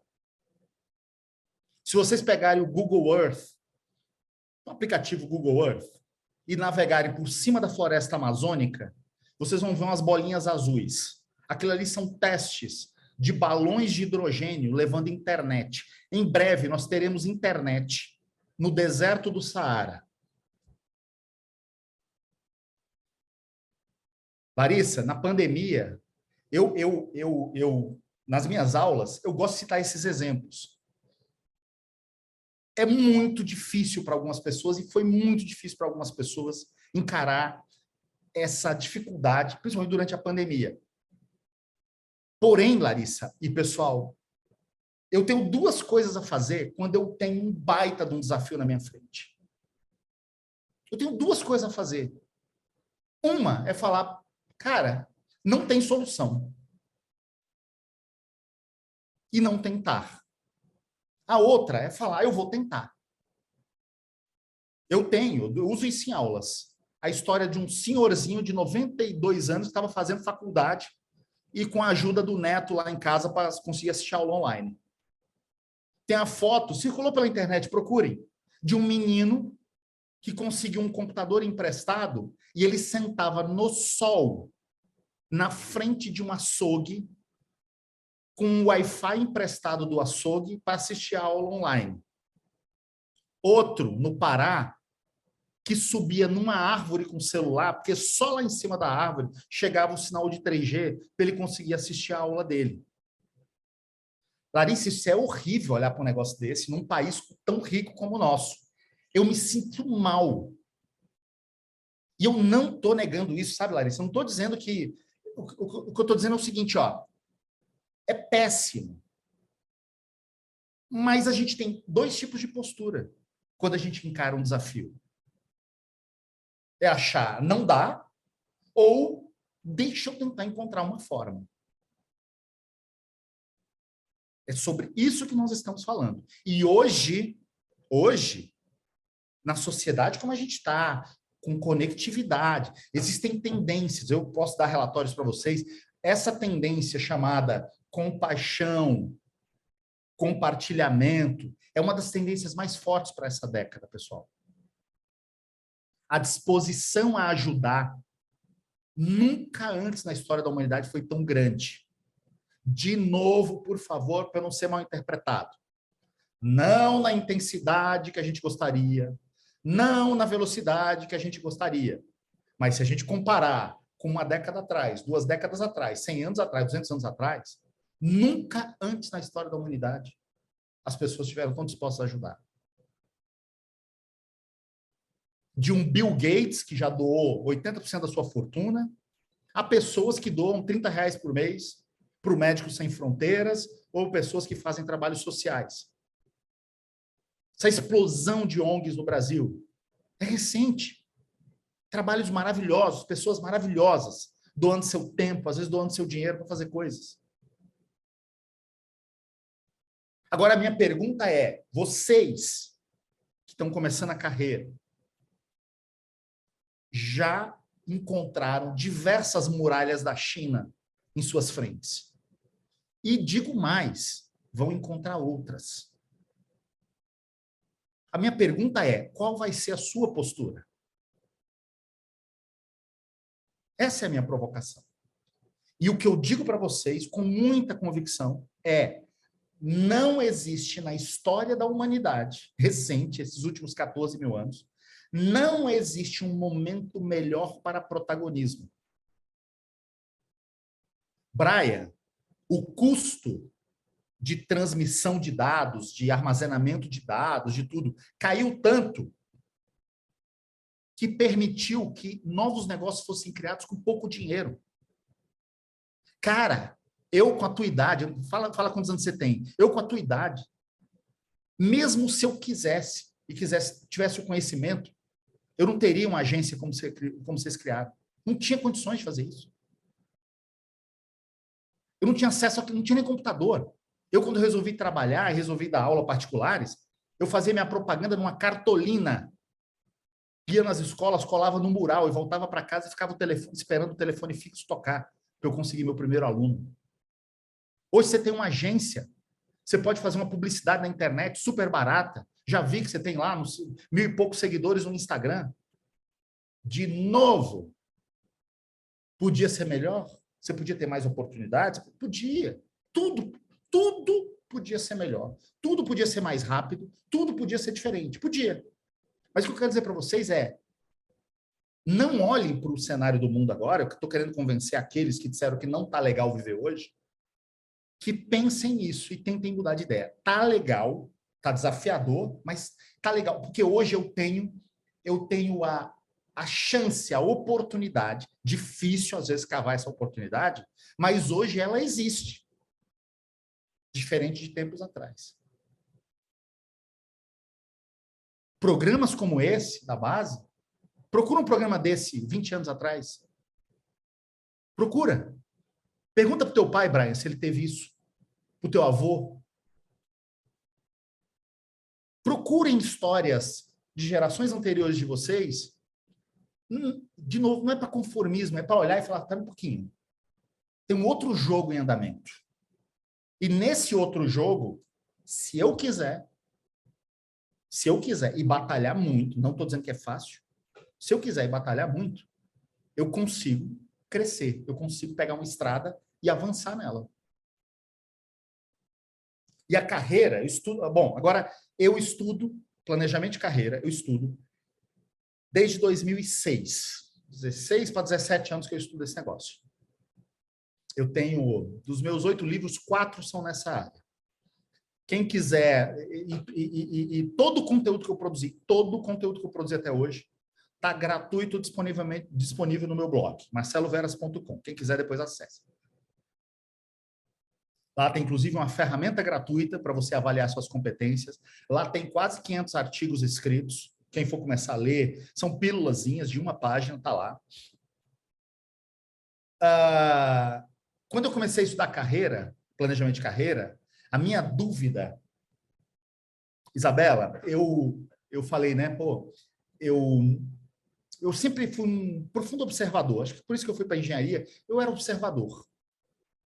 E vocês sabem qual foi a primeira coisa que me incomodou quando eu comecei a trabalhar? Eu trabalho desde os 16 anos, tá? Mas eu parei na primeira empresa mesmo, empresa grande, dos 16 aos 22, eu trabalhava como professor particular, dei aula em cursinho e tal, era o meu ganha-pão ali. Com 22, 23, eu entrei na primeira grande empresa, saindo da minha faculdade de engenharia. Nos primeiros 5 anos, eu quase fiquei louco, porque eu não entendia alguns fenômenos. Que fenômenos? Eu olhava assim para uma pessoa, Juliana, aí eu achava a Juliana meio fraquinha. Aí daqui a pouco a Juliana era promovida. Eu falava, cara, aí o Brian, que eu achava super inteligente, daqui a pouco era demitido. Ou ficava lá parado, estagnado. Eu falava, cara, como assim? E aí, pessoal,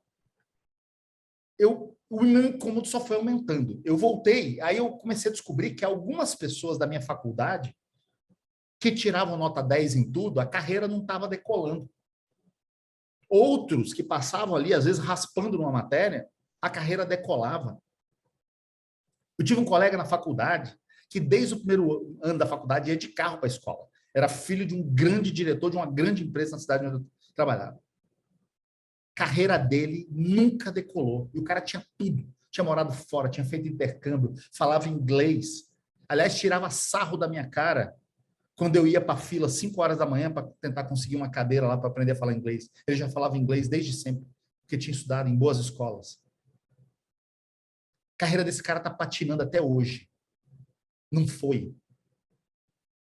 Eu tinha um colega de faculdade que a gente fazia vaquinha. Ele tinha sido... Assim, eu não vou nem contar a história dele aqui, que é uma história muito triste de família. A gente fazia vaquinha, às vezes, para bancar a comida dele, da mulher e do filho. Moravam num lugar, assim, muito difícil e tinha uma vida muito difícil, o Joel. Hoje é diretor de uma grande empresa, um baita engenheiro químico, cresceu pra caramba. Então, assim, onde vocês forem, esse é o primeiro convite que eu faço a vocês. Analisem histórias reais. Estou falando para acreditar em conto da carochinha, nem livro, nem histórias reais de pessoas que tiveram infâncias e adolescências maravilhosas, com abundância, com dinheiro, com geladeira cheia, com comida farta, com tudo. E pessoas que tiveram vidas difíceis e tal. Vocês vão encontrar de tudo. E isso sempre me chamou a atenção. E fui levando isso até em 2006, eu resolvi estudar o tema. Então, Soraya e Larissa, eu falei no início que o tempo é curto, né? Estamos quase 2/3 aqui da nossa conversa, e eu não falei a metade da missa. Então, a gente vai ter que marcar outros encontros aí na sequência para a gente poder aprofundar. Mas eu comecei em 2006, a primeira coisa que eu falei, deixa eu estudar carreiras de sucesso. Qual é a melhor inspiração que a gente pode ter para ter uma carreira bem-sucedida? Histórias de pessoas. A gente aprende com pessoas, né? E eu fui. Só para vocês terem ideia, até hoje eu somo aproximadamente 220 entrevistas, de 1h30 cada uma. 220 histórias de pessoas que me contaram em detalhes o que fizeram para chegar onde chegaram. Fora isso, tem 15, 16 estudos, alguns nacionais, outros mundiais. E desses 220 que eu conversei, aproximadamente uns 30 são recrutadores ou recrutadoras que trabalham em empresas de recrutamento. Então, eu acumulei nesses últimos 16, 17 anos muitas histórias e muitos conhecimentos. Pela minha sala de aula, assim como a Juliana, aproximadamente 2.000 alunos já passaram pelo meu curso de planejamento de carreira, a gente discutindo carreira. Isso não me coloca num patamar de dono da verdade de maneira alguma, mas vocês não têm noção do tanto de história que eu já ouvi. Eu vi que vai ter uma sessão aí depois sobre, né, currículos. Aliás, a minha última aula do meu curso de planejamento de carreira, a gente fala de 3 coisas. Currículo, isso é um documento muito importante para você. O currículo, ele é o seu cartão de visita, ele tangibiliza quem você é. O objetivo mais nobre de um currículo é despertar o interesse em quem está lendo, falar assim, esse aqui eu quero conhecer. Recrutadores analisam, em média, 100 a 150 currículos por dia para chamar 5 ou 6 para uma entrevista. Currículo é uma peça muito importante. Estudem bastante. Aliás, lá no meu blog eu tenho alguns artigos escritos sobre tudo isso. Lá tem uma ferramenta de busca no meu blog, marceloveras.com, você pode digitar lá, currículos. Vai aparecer os artigos que eu escrevi sobre currículos, com dicas. E num próximo encontro a gente pode aprofundar. Entrevista, postura em entrevista. Seja uma entrevista presencial ou virtual. Muito importante. Uma série de detalhes importantes em entrevista. E outra coisa, essas são as discussões mais quentes que eu tenho nas minhas aulas de planejamento de carreira. Outro território que você pode usar para fazer sua carreira decolar ou fazer sua carreira ir para um buraco. Chama-se redes sociais. É outro lugar que, se você souber usar, aquilo é um foguete. Se você não souber usar, aquilo é uma âncora que só te puxa para baixo. Então, minha sugestão, Larissa, Soraya, assim, coloquem na pauta esses 3 temas, eu sei que já estão, tal, muito importante. Se eu puder contribuir com algum deles, eu tô à disposição. Tá? Eu queria abrir aqui, 11h20 e pouco, eu queria que vocês fizessem perguntas, seja sobre esses temas, currículo, entrevista, redes sociais, sobre carreira, sobre mercado e tudo, porque se deixar eu fico aqui igual uma matraca e daqui a pouco dá meio-dia, a gente acaba e quem quer falar ou perguntar talvez não tenha oportunidade. Querem me perguntar alguma coisa? Querem conversar sobre alguma coisa? Enquanto eu encho a minha bomba de chimarrão aqui. Marcelo, eu quero fazer uma pergunta. Vamos lá. na sua aula, eu achei muito interessante quando você fala sobre as competências profissionais, as soft skills. Eu queria que você tentasse falar aqui para os alunos qual ou quais são mais importantes para eles agora, né? Que estão começando, que estão querendo o primeiro emprego em tecnologia. Qual ou quais, né, que alavancam mais?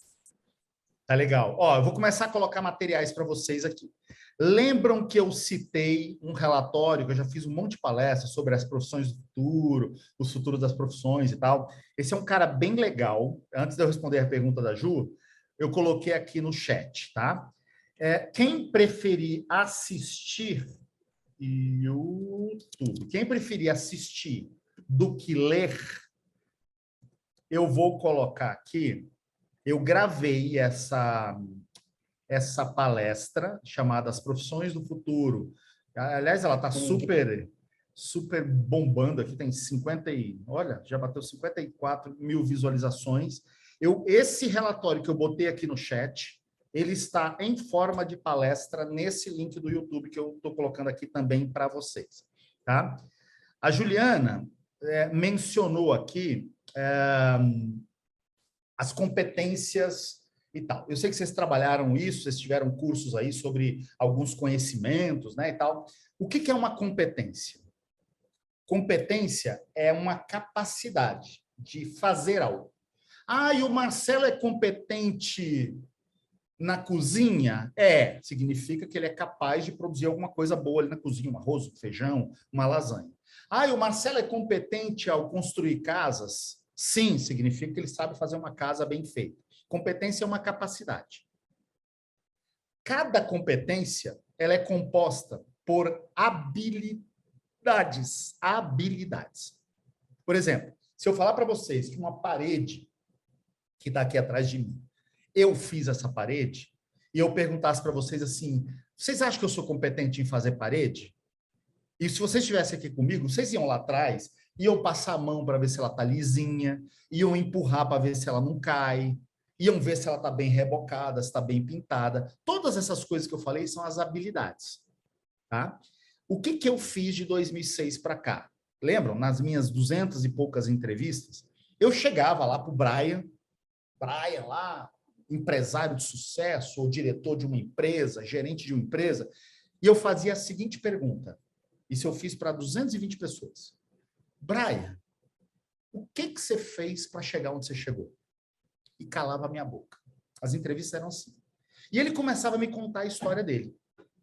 Ah, Marcelo, comecei minha vida assim, trabalhei assim, estudei isso, tal, aí tal, assumi. O meu grande salto na carreira aconteceu quando eu demonstrei que eu tinha uma capacidade de liderança, por exemplo, de pessoas. Aí eu interrompi e falava assim, Brian, o que é liderar pessoas para você? Porque eu estava em busca não só da competência, mas das habilidades, entenderam? Então eu fiz isso. E eu cheguei a um mapa de competências, que eu vou jogar na tela aqui agora para vocês.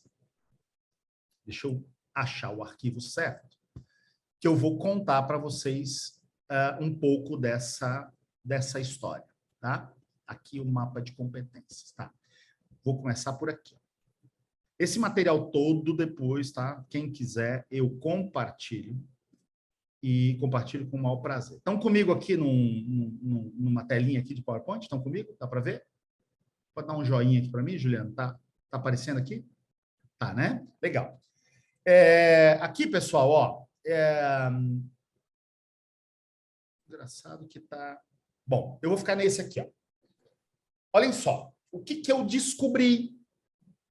O que eu descobri nos primeiros 2 anos desse estudo? 2006 e 2007. Tá? Eu descobri, primeiro, que... Eu vou até voltar para esse aqui, a foto que tem um menino aqui. Ó.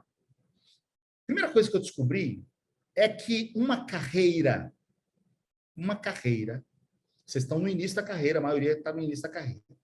Uma carreira decola e acontece na nossa carreira aquilo que a gente gostaria de acontecer quando a gente produz resultados. Brian, eu vou usar você de novo aqui de cobaia, tá? A tua agência, que está no começo agora, vocês estão lá no início da batalha, ela vai morrer ou ela vai crescer dependendo dos resultados que quem contratar vocês tiver. Concorda comigo ou não? Você vai ter clientes. Se eu contratar a tua agência e você fizer um belo de um trabalho, você e o time fizeram um belo trabalho, eu vou recomendar vocês, eu vou assinar um outro contrato com vocês, eu vou pagar mais para vocês. Concorda comigo? O mesmo acontece com a gente. O que acontece? Uma empresa cresce ou morre se ela dá resultado bom para quem paga por aquilo. Nós, como profissionais, quando a gente vai trabalhar numa empresa, ou mesmo, às vezes a pessoa fala assim, quando eu trabalho em empresa, eu tenho um chefe. Quando eu sou empresário, eu não tenho um chefe. É o contrário. Ao abrir uma empresa, Brian, você não tem um chefe só. Você tem 500 chefes, porque todos os seus clientes são seus chefes. Então, não interessa se você vai ter sua empresa ou vai trabalhar nas outras, você vai ter que entregar resultado para alguém. Percebe? Esse resultado, essa aqui foi a minha descoberta, mas essa aqui está para o ano 2006, quando eu comecei, como está aquela descoberta que eu fiz lá quando eu comecei minha carreira lá atrás. Que eu falei, cara, nada está tão bom que não possa melhorar e nada está tão ruim que não possa melhorar. Papo sobre o Einstein, tá? Quando eu olhava para trás, eu falava, tá melhor do que lá no passado. Mas tá longe de ser o que eu queria, tá, Larissa? Então, deixa eu remar aqui para eu fazer ficar melhor. Essa minha aprendizado 2006 foi essa aqui. Conhecimentos mais atitudes produzem resultados. A gente, muitos de nós, eu acredito que alguns de vocês, ouviram assim, menino, menina, estuda, senão você não vai ser ninguém na vida. Isso não está errado. Mas também não está certo. Porque quando a gente estuda só e aprende conhecimentos, é uma coisa. Eu preciso ter atitudes. Não adianta você ser excelente em uma habilidade técnica, dependendo do trabalho, se você não tiver outras competências que estão no campo das atitudes. Nós passamos a chamar as competências técnicas de conhecimentos. Isso é uma nomenclatura só, tá? Os conhecimentos nós chamamos de competências técnicas. As atitudes nós chamamos de competências comportamentais ou socioemocionais, como queiram. E quando elas duas trabalham juntas, a gente tem aquele tal daquele resultado, que são chamadas as competências de gestão. Esse é um modelo que a gente desenvolveu e que eu trabalho nas minhas aulas até hoje. São 6 competências técnicas, 13 competências comportamentais e 8 competências de gestão. Totalizam 27 competências. Tem competência com 2, com 3, com 4, com 5 habilidades. No total, tem 120 habilidades. Aqui estão os nomes delas. E daqui a pouco eu vou colocar no chat para vocês. Tem lá no meu blog, lá no marceloveras.com, em downloads, tem um PDF com todas as 27 competências, explicadinho quais são as habilidades de cada uma. Mas eu vou botar no chat daqui a pouco. Tá? Quais são as questões técnicas, os conhecimentos? Domínio da área de atuação. Isabela, não sei qual é a tua área, mas vou usar você de novo aqui de cobaia. Se você quiser ser um dia uma diretora de marketing de uma empresa global, tipo uma Johnson & Johnson, menina, se prepare, você tem que ser muito bom em marketing. Estude marketing. Profundamente. Isso é domínio da área de atuação. Outra competência que a gente descobriu, tendências e futuro. Olhar para o futuro, olhar para as tendências e falar, o que está por vir? Aliás, outra provocação que eu vou fazer para vocês hoje.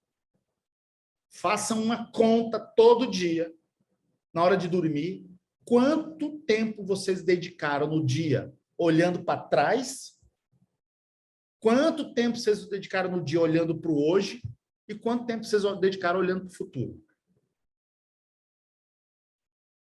Passado existe, não estou dizendo que a gente tem que apagá-lo, mas ele não vai voltar e ele é pior do que era hoje.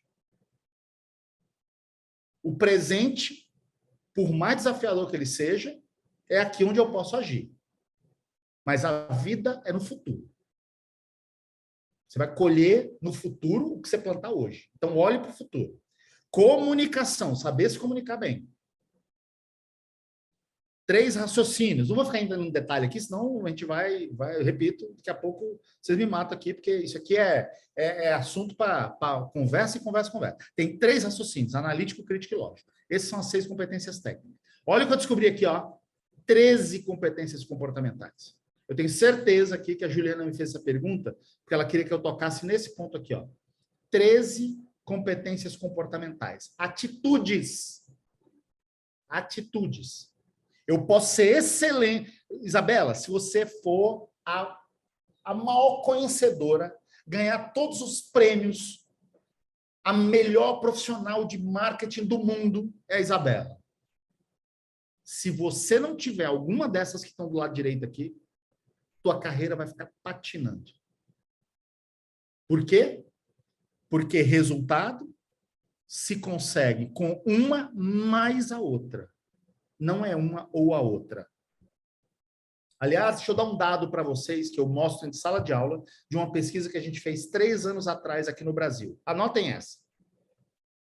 350 diretores de recursos humanos de empresas do Brasil foram entrevistados. Pega uma caixa de lenço aí e prepara para chorar. Carreira executiva, tá? Quem vai trabalhar em empresas como executivo. 91% são contratados por competências técnicas e demitidos por competências comportamentais.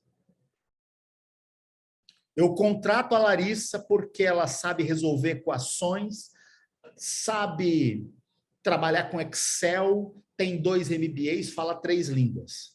E demito a Larissa porque ela não fala o que faz, nem faz o que fala, porque ela tem alguns desvios éticos, ela não tem equilíbrio emocional, de vez em quando sai chutando a canela de todo mundo, não muda de ideia, uma mula empacada, não muda de ideia, não está aberta a novas ideias e tal, comete assédio moral e tal.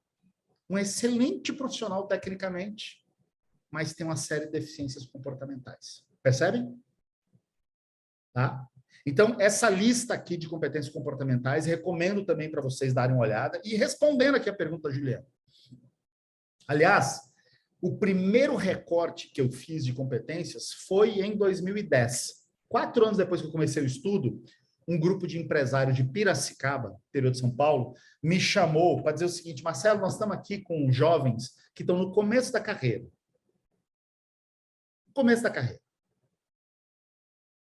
Das 27 competências, aqui tem 6 mais 13, tá? Depois tem as 8 de gestão, né? Mas eu vou ficar só nessas aqui, que são os ingredientes, né? Até tem uma brincadeira que estão vendo uma massa, estão vendo um molho, e aqui estão vendo a massa com o molho, tá?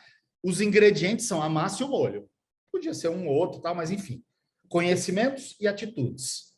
Competências técnicas e competências comportamentais.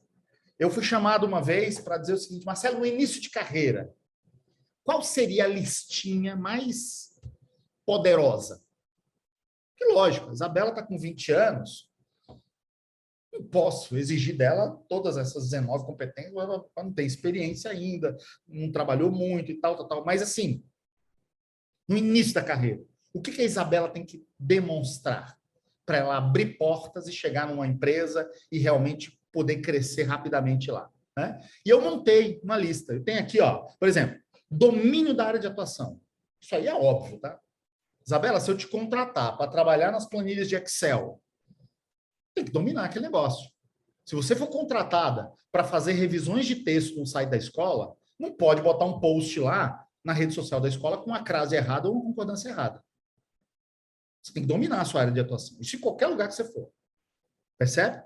Gosto muito, muito, muito do raciocínio crítico. Capacidade de não embarcar em qualquer um. Sabe, 2 perguntas. Sabe quais são as 2 perguntas mais inteligentes hoje? Por quê e por que não? Pessoas com um senso crítico. Não é aquele do contra, que é contra tudo só porque é contra. Isso é chato. São pessoas que tentam buscar outras perspectivas. Eu gosto muito do raciocínio crítico. E comunicação, então, nem se fala. E já vou dizendo aqui, quem teve aqui, por força da sua história, das suas dificuldades, de onde estudou. Quem tem ainda deficiências no uso da língua,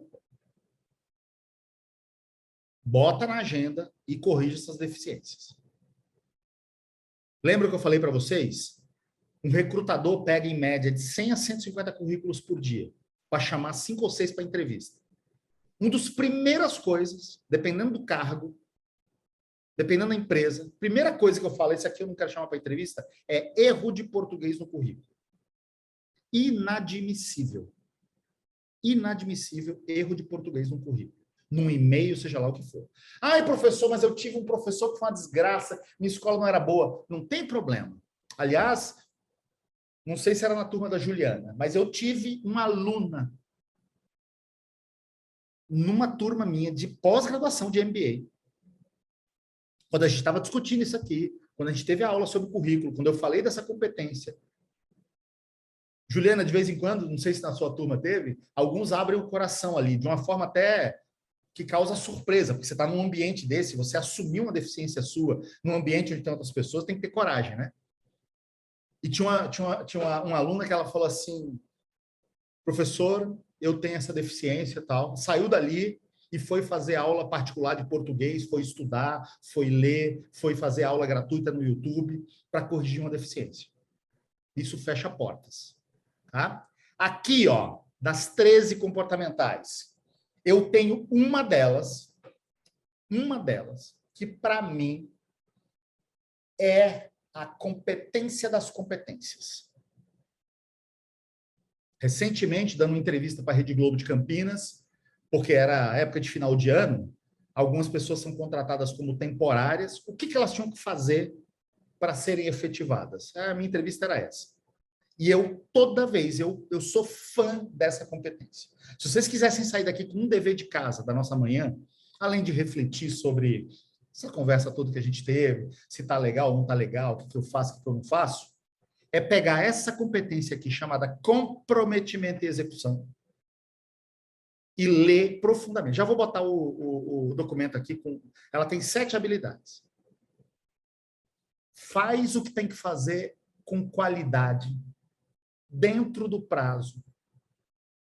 Não chega num lugar e fica procurando problema, chega num lugar e fica procurando solução.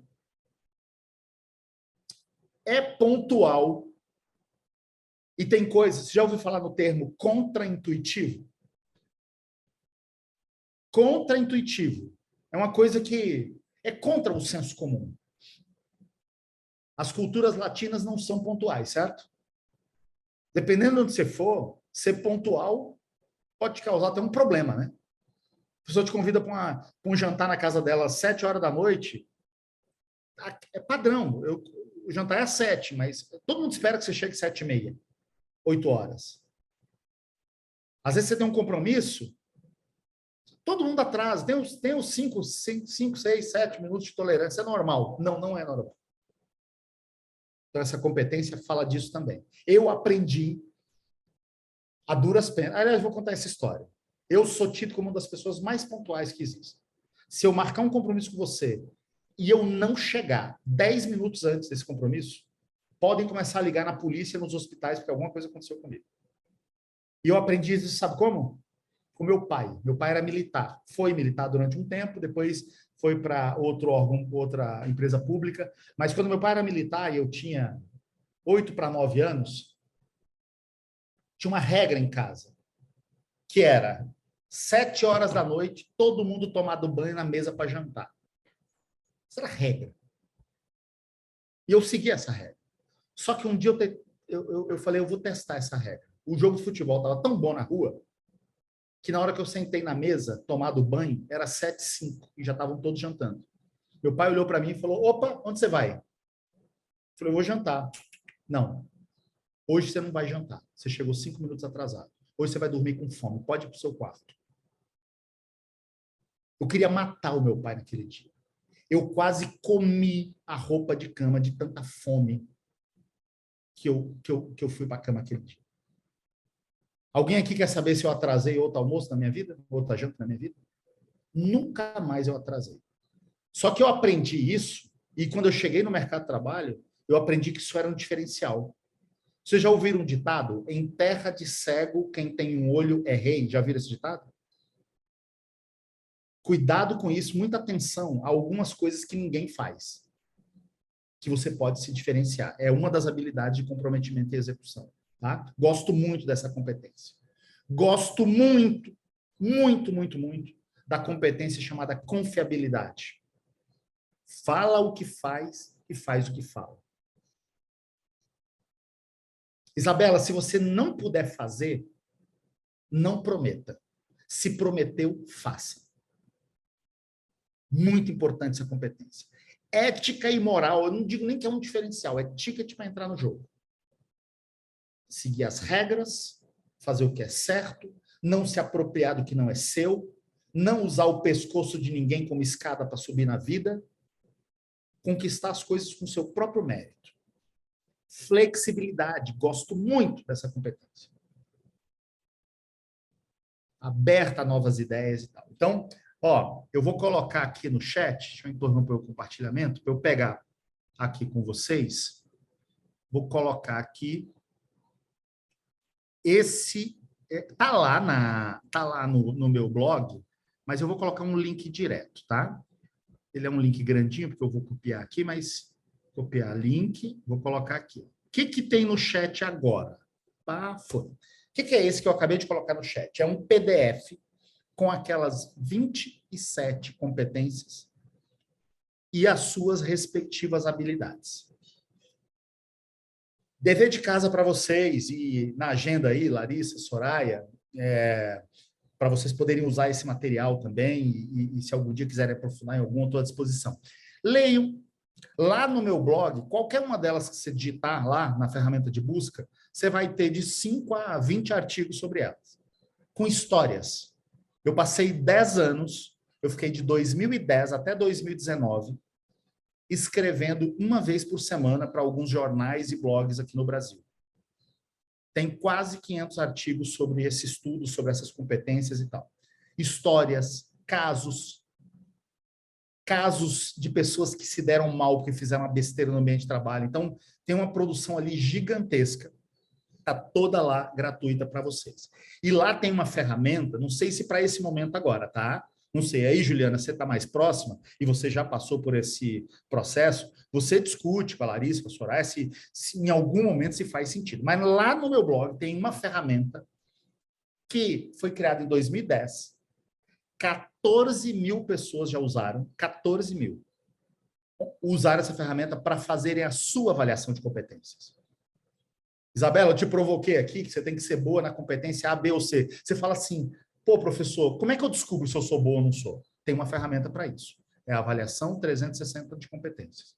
Lá tem vídeos meus explicando como fazer. Aliás, a Juliana pode ser a professora de vocês nisso, porque ela conhece profundamente essa ferramenta, já usou e sabe como usar. Tá? Se vocês quiserem, em algum momento, medirem isso, está lá, gratuita a ferramenta. O mapa de competências está aí, e lá no blog tem artigo a dar com pau sobre várias dessas coisas. E deixa eu ver aqui um pouco mais sobre essa competência chamada empatia. Lê o PDF, as habilidades dela, procura um artigo meu, digita lá empatia, vai aparecer tudo que eu escrevi sobre empatia. Deixa eu aprender mais sobre comprometimento e execução. Aliás, eu tenho uma série sobre cada uma dessas competências. Comprometimento e execução, eu explicava a competência, depois eu pegava a habilidade 1, escrevia um artigo sobre ela. A habilidade 2, escrevia um artigo sobre ela. Então, algumas delas vocês vão encontrar uma série inteira, com 5, 6, 7, 8, 10 textos, todos textos curtinhos, de uma página, mas assim, direto ao ponto, sem filosofia, com todo respeito, mas assim, pá. Por que essa competência é importante? Por que essa habilidade é importante? Como é que você desenvolve ela? Tá? Marcelo, essa ferramenta é fantástica, essa avaliação, porque uma coisa é o que você acha que você é, outra coisa é o que as pessoas acham que você é. Né? Exatamente. E aí, ter esse feedback de vários tipos de pessoas que você se relaciona, do trabalho, da sua família, foi uma experiência maravilhosa. E aí você consegue mudar o que você está, digamos assim, não tão bem, e aprimorar se você está bem, é muito válido, sim. Exatamente. Primeiro, assim, eu falo que é um exercício fortíssimo de autoconhecimento. Porque nessa ferramenta, Isabela, estava citando você aqui, primeiro você vai ler a competência e falar assim, eu acho que nessa competência tem as notinhas lá, de 1 a 6. 1 é horrível, 6 eu sou nota máxima. Você vai se dar uma nota e depois um grupo de pessoas, que está explicado lá, vai te dar uma nota. Então, a primeira fase da análise é como eu me vejo e como é que os outros me veem. Isso já é o primeiro... Para alguns é um tapa na cara em algumas coisas, para outros é revelador. Porque, às vezes, Isabela, Brian, que estão aqui comigo, os demais que estão com a câmera ligada, o que acontece? Isso eu passei também, eu descobri. Às vezes a gente é muito bom em alguma coisa e ou não sabe ou não acredita que é. E a gente não usa aquilo. Ou às vezes a gente acha que é bom pra caramba numa determinada coisa e não estamos com essa bola toda, não. Mas a gente acha que é. Aliás, isso tem nome na psicologia, tá? Se quiser anotar, ó, isso tem nome. Competência versus autoconfiança. Competência é ter a capacidade e autoconfiança é eu acho que eu tenho essa capacidade. Quando eu tenho alta competência para fazer uma coisa, mas eu não tenho confiança, não tenho autoconfiança, isso na psicologia chama-se de síndrome do impostor. As mulheres discutem muito isso. O que é o síndrome do impostor ou síndrome da impostora? É quando, no caso das mulheres, elas têm um poder gigantesco de chegar num lugar e fazer um trabalho maravilhoso, mas não acredita, e aí fica de trás da moita. Síndrome de impostora. Então, o contrário. Quando eu não tenho a competência, mas acredito que tenho, chama síndrome do jogador de Araque. Síndrome do jogador de Araque. É o contrário da síndrome de impostor. As duas são péssimas. A síndrome do jogador de Araque, quando você acha que você tem uma competência e não tem, você só faz bobagem e não dá resultado. O contrário, a síndrome de impostor, quando você tem uma competência, mas não acredita que tem, você fica o tempo inteiro atrás da moita, com medinho, e não faz coisas incríveis que você poderia fazer, que você está preparado ou preparada para fazer. Como é que eu saio desses dois extremos horríveis? Autoconhecimento. E uma das ferramentas é a avaliação 360 graus, para fugir desses dois territórios pantanosos e horríveis.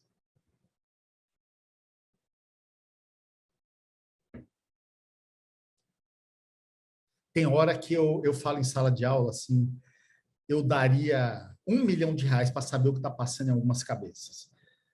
Eu olho para o Brian, assim, tem hora que ele está olhando para cima, a Isabela, tem hora que me lança uns olhares, assim, aí ela olha para baixo, eu falo, o que está passando naquela cabecinha ali, hein? Brincadeira, viu? Mas se quiserem contar o que está passando na cabecinha, eu gostaria de ouvir.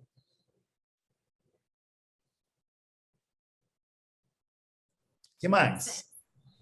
Eu acho assim que vou fazer uma pergunta sobre como que a gente constrói o nosso objetivo de carreira. O que a gente precisa ter em mente, qual caminho percorrer, quais perguntas a gente precisa fazer ao longo do caminho. Legal, belíssima pergunta, Larissa, obrigado. Gente, primeiro é o seguinte, carreira, eu gosto muito de fazer análise entre carreira e uma corrida de rua, corrida atletismo. Vocês sabem que tem uma prova de 200 metros, 100 metros, o Usain Bolt ganhou várias medalhas de ouro. Existem as maratonas de 42 quilômetros, lembram? A prova de 200 metros, qual é a estratégia com a prova de 200 metros? Na hora que soltar o revólver lá, pá, começou a prova, você sai correndo que nem um doido. Quase não respira, finge que tem um capeta atrás de você e corre aqueles 200 metros para chegar na frente. Numa maratona, eu posso usar a mesma estratégia? Não. Quem sair correndo uma maratona, igual você sai correndo uma prova de 200 metros, não chega no quilômetro 5. E tem 42 para correr. Carreira é maratona. Primeira coisa. Os nossos pais trabalharam 30 anos. Os meus pais trabalharam 30 anos, avós de vocês. os pais de vocês vão trabalhar 35, 40, nós vamos trabalhar 50, 60 anos. Sabe por quê? Porque a expectativa de vida nos próximos 20 anos vai bater 100 anos. Com 50, 60 anos trabalhando, primeira coisa que vocês têm que ter em mente, vocês não vão ter uma única carreira. Vocês vão ter várias carreiras. Ai, mas eu gosto muito do que eu estou fazendo agora, eu quero fazer para o resto da vida. Talvez, mas você vai ser 1 em 1 milhão.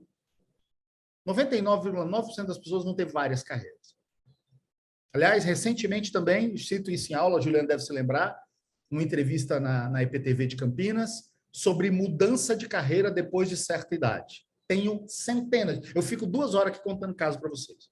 De pessoas que depois dos 40, dos 50... Eu fui professor particular, depois eu fui executivo, com 40 anos e uma filha de 6 para criar, eu virei empresário. E daqui a 5 anos, talvez eu não tenha mais essa carreira, que eu estou preparando minha próxima carreira de conselheiro para dos meus 55, 60 anos em diante. Uma ex-aluna minha em Campinas, aos 40 anos de idade, fechou o escritório de advocacia, feliz da vida, ganhava muito dinheiro e virou chefe de cozinha. Então, eu não estou rogando praga para ninguém, mas eu estou querendo dizer o seguinte, não tomem decisões de carreira para mais de 5 anos. Se quiserem tomar, beleza, mas plano de carreira a gente faz para, no máximo, 5 anos. Tenham objetivos claros para os próximos 5 anos. Estudem para onde está indo o mundo do trabalho. Esse relatório que eu deixei aqui, o Trabalho do Futuro, o Futuro do Trabalho, se quiserem ler o relatório ou assistir o meu vídeo lá no YouTube, vejam para onde o mundo está indo. Essa década 2020, 2030, eu já falei para vocês, né? Aliás, eu tenho começado minhas palestras, minhas aulas, dizendo o seguinte, ó, a pandemia, Covid-19, vai ganhar de 3 a 4 páginas nos livros de história daqui a 100 anos. Vai estar lá nos livros de história. Porra, no ano 2020, começou uma pandemia na China, morreram 6 milhões de pessoas no mundo. Vai estar lá, 4 páginas. A década 2020, 2030, que nós estamos vivendo agora, ela vai ter um capítulo inteiro nos livros de história. A década 2020, 2030. Assim como tem um capítulo hoje sobre a Revolução Industrial, assim como tem um capítulo hoje sobre a Revolução Agrícola. Porque a década 2020, 2030 é uma virada de página na história. Sabe o que vai acontecer? Aliás, lá atrás eu estava falando, por algum motivo eu não concluí. Até o ano que vem, o mundo vai estar todo conectado, 100% das pessoas conectadas. Até 2026, os vestíveis vão se consolidar. O que é vestível? Roupas que vão medir a temperatura, relógio que mede jato, não sei o que, os vestíveis. Até 2027, os implantáveis. Chip, nós vamos implantar chip que já vai colocar ali, já vai fazer exame na gente, já vai colocar o remédio, já vai fazer tudo, chips, os implantáveis. Semana passada, o primeiro transplante de um coração de um porco para um ser humano. O cara está vivo ainda. Cirurgia feita semana passada. Está chegando aí rim artificial. Aliás, tem uma startup que eu conheço com alguns cientistas, estão trabalhando numa nanofibra para rins artificiais. Aliás, os cientistas, principalmente os biotecnólogos, já tem quase um consenso entre eles. Isso eu falo, a turma dá risada, tá? Mas vamos esperar, tá ali na frente. Quem chegar vivo até 2030 vai ter 70% de chance de viver 120 anos. Porque tudo que falhar aqui vai ter um para botar no lugar. Tá?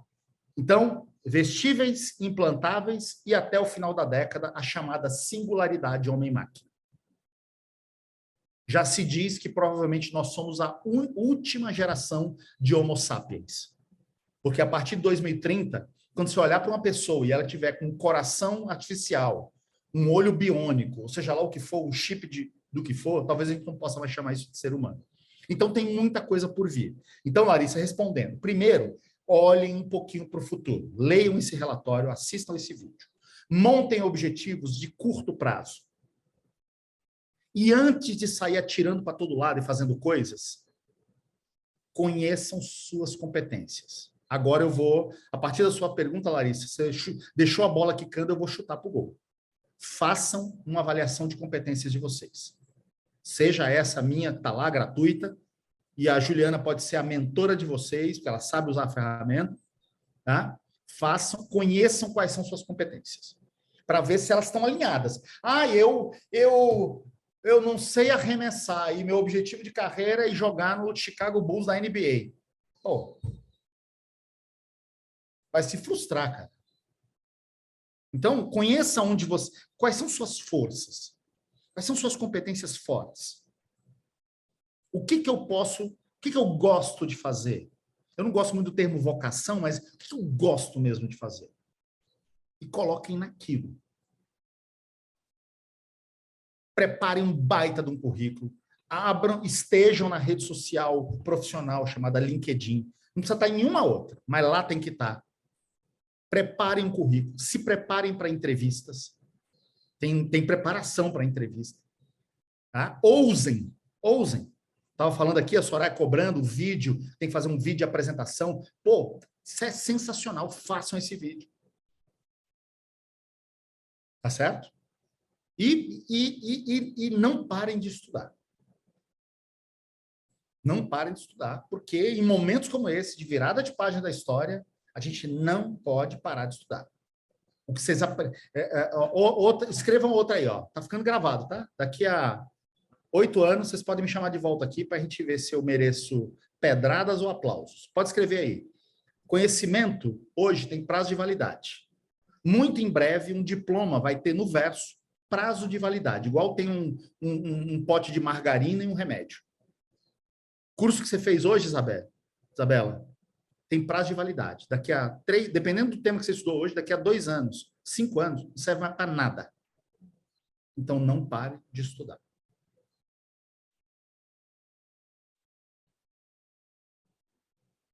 Isso está no seu livro, Educação 4.0, Long Life Learning, né? Não pare de estudar, é maravilhoso.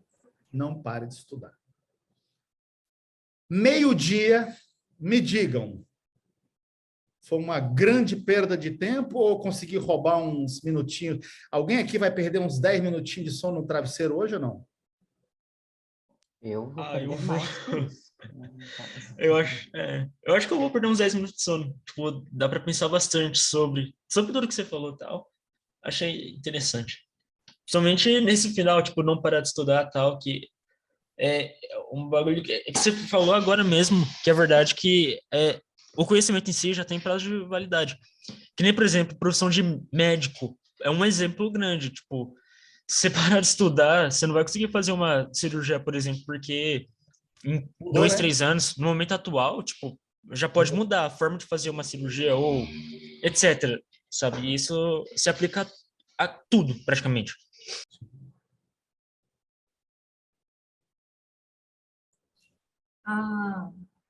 Fez uma pergunta aqui, peraí.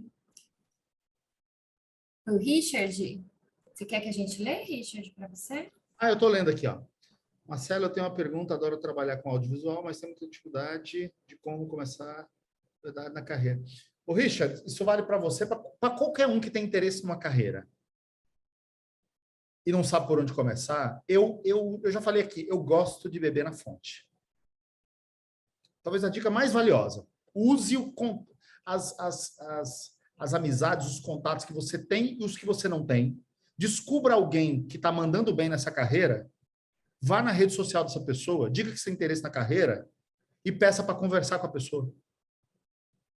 Ou presencialmente, ou virtualmente. Tal. O não você já tem, Richard. O não você já tem. Vai atrás de uma história de sucesso e pergunta, chega nessa pessoa e fala, por onde você começou? Faz o que eu estou fazendo. Vai beber na fonte.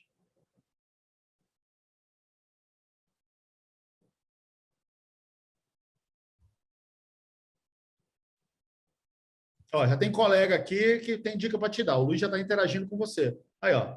Tem um colega trampando com audiovisual. Tá aqui, ó. Já descobriu aqui. Não precisa nem procurar muito. Já começa aí com a indicação do... Ô, Luiz, apresenta para o Richard quem é esse cara que está trampando aí com audiovisual. Apresenta os dois. Marca um encontro virtual, conversa no Meet aqui, no Zoom, onde for, no WhatsApp Web, e bate um papo e faz essas perguntas direto para quem está lá. Nada melhor do que beber na fonte. Bebam sempre na fonte. Então, a carreira que interessa a vocês, procura alguém que está dando um show nessa carreira e vai atrás. O não você já tem, mas tentar não custa. Soraya, missão cumprida? Missão super cumprida. Não tenho palavras para agradecer. Foi uma aula assim, nós começamos lá atrás, né, gente? Antes de quantos? 7, 12 mil anos antes de Cristo. Foi muito complexo, muito intenso esse conteúdo. Tem toda a razão, é um tempo relativamente curto, né, para passar todo esse universo de conhecimento teu aí. Mas, de qualquer maneira, claro, podemos marcar outras oportunidades. Eu joguei aqui para a Ju a ideia da gente aplicar essa coisa de tendência, das competências que ela tem, esse conhecimento. Acho que os meninos vão se beneficiar muito, tá? A gente vai marcar uma data aí logo depois dessa coisa dos currículos, Ju, né? Acho que para o próximo, daqui a dois sábados, acho que fica bacana. Vou alinhar direitinho para ver qual é a melhor data, mas de antemão te agradeço, Marcelo, é uma aula de MBA isso aqui, né? E os meninos merecem ter esse nível de profissional para abrir a cabeça, né? Para dar novas ideias e acelerar as coisas, né? Na carreira e na busca de uma identidade profissional, que eu acho que isso que você fala é muito especial mesmo, que às vezes a gente leva muito tempo para entender quem a gente é, e essa coisa da mudança de carreira ao longo, eu também tenho 47, eu já tive várias carreiras, me reinventei várias vezes e não acho que estou na última, e amo essa, mas já não estou apegada, porque eu acho que eu tenho outras coisas para fazer. E eu tenho também, eu dei aula de inglês muito tempo para uma parte, né, do pessoal que está aqui, e eu sempre tento passar isso também, que estudar é para sempre, buscar autoconhecimento sobre si mesmo é para sempre, né? E a gente só tem a ganhar com isso. Então, eu estou muito agradecida, eu agradeço imensamente essa oportunidade que você nos deu de te ouvir aí um tempo. Foi uma super aula, tá, pessoal? Vamos encerrar, que a gente até já passou do horário. A gente se despede aqui, Marcelo, realmente agradecendo novamente pela oportunidade de te escutar. Adorei o teu material, o teu blog aqui, que você colocou várias coisas interessantes e relevantes para eles. E vamos que vamos. Acho que também a porta agora está aberta, se alguém quiser conversar com você, né? Estamos aí junto, teus contatos estão todos aí. E é isso. Acho que podemos encerrar. Queria agradecer também, Marcelo, né, Marcelo? Acho que essa dica de... Às vezes a gente fica tão ansioso na carreira da gente, pensando de 10, 15 anos. Acho que essa pergunta dos 5 anos já dá até sabe, dá até uma agonia, mas resolve em parte a ansiedade, né? Às vezes a gente quer ficar naquela de planejar uma carreira, um futuro tão enorme, tão extenso, e se perde no meio do caminho. Então, eu não tinha pegado essa sacada de, olha, começa por aqui, né? Começa por um tempo um pouco mais curto, vai pensando, vai se reinventando. Então, acho que isso fechou aí o nosso encontro, foi muito bom, né? Acho que a gente teve uma discussão, né, muito importante. E agradecer os alunos, né, as jovens por terem vindo, por estar aqui com a gente, por estar aí participando, no sábado de manhã, no meio de janeiro. Então, agradecer pela companhia aí de todo mundo. Um abraço, gente. Sucesso aí na carreira de vocês. Desculpem as brincadeiras, desculpem as provocações, mas foi um prazer estar aqui com vocês. Desejo tudo de bom para vocês, não só nesse ano que começa, mas nas carreiras de vocês, tá bom? Um abraço, até uma próxima. Tchau. Obrigada, Marcelo. Obrigada a todo mundo, gente.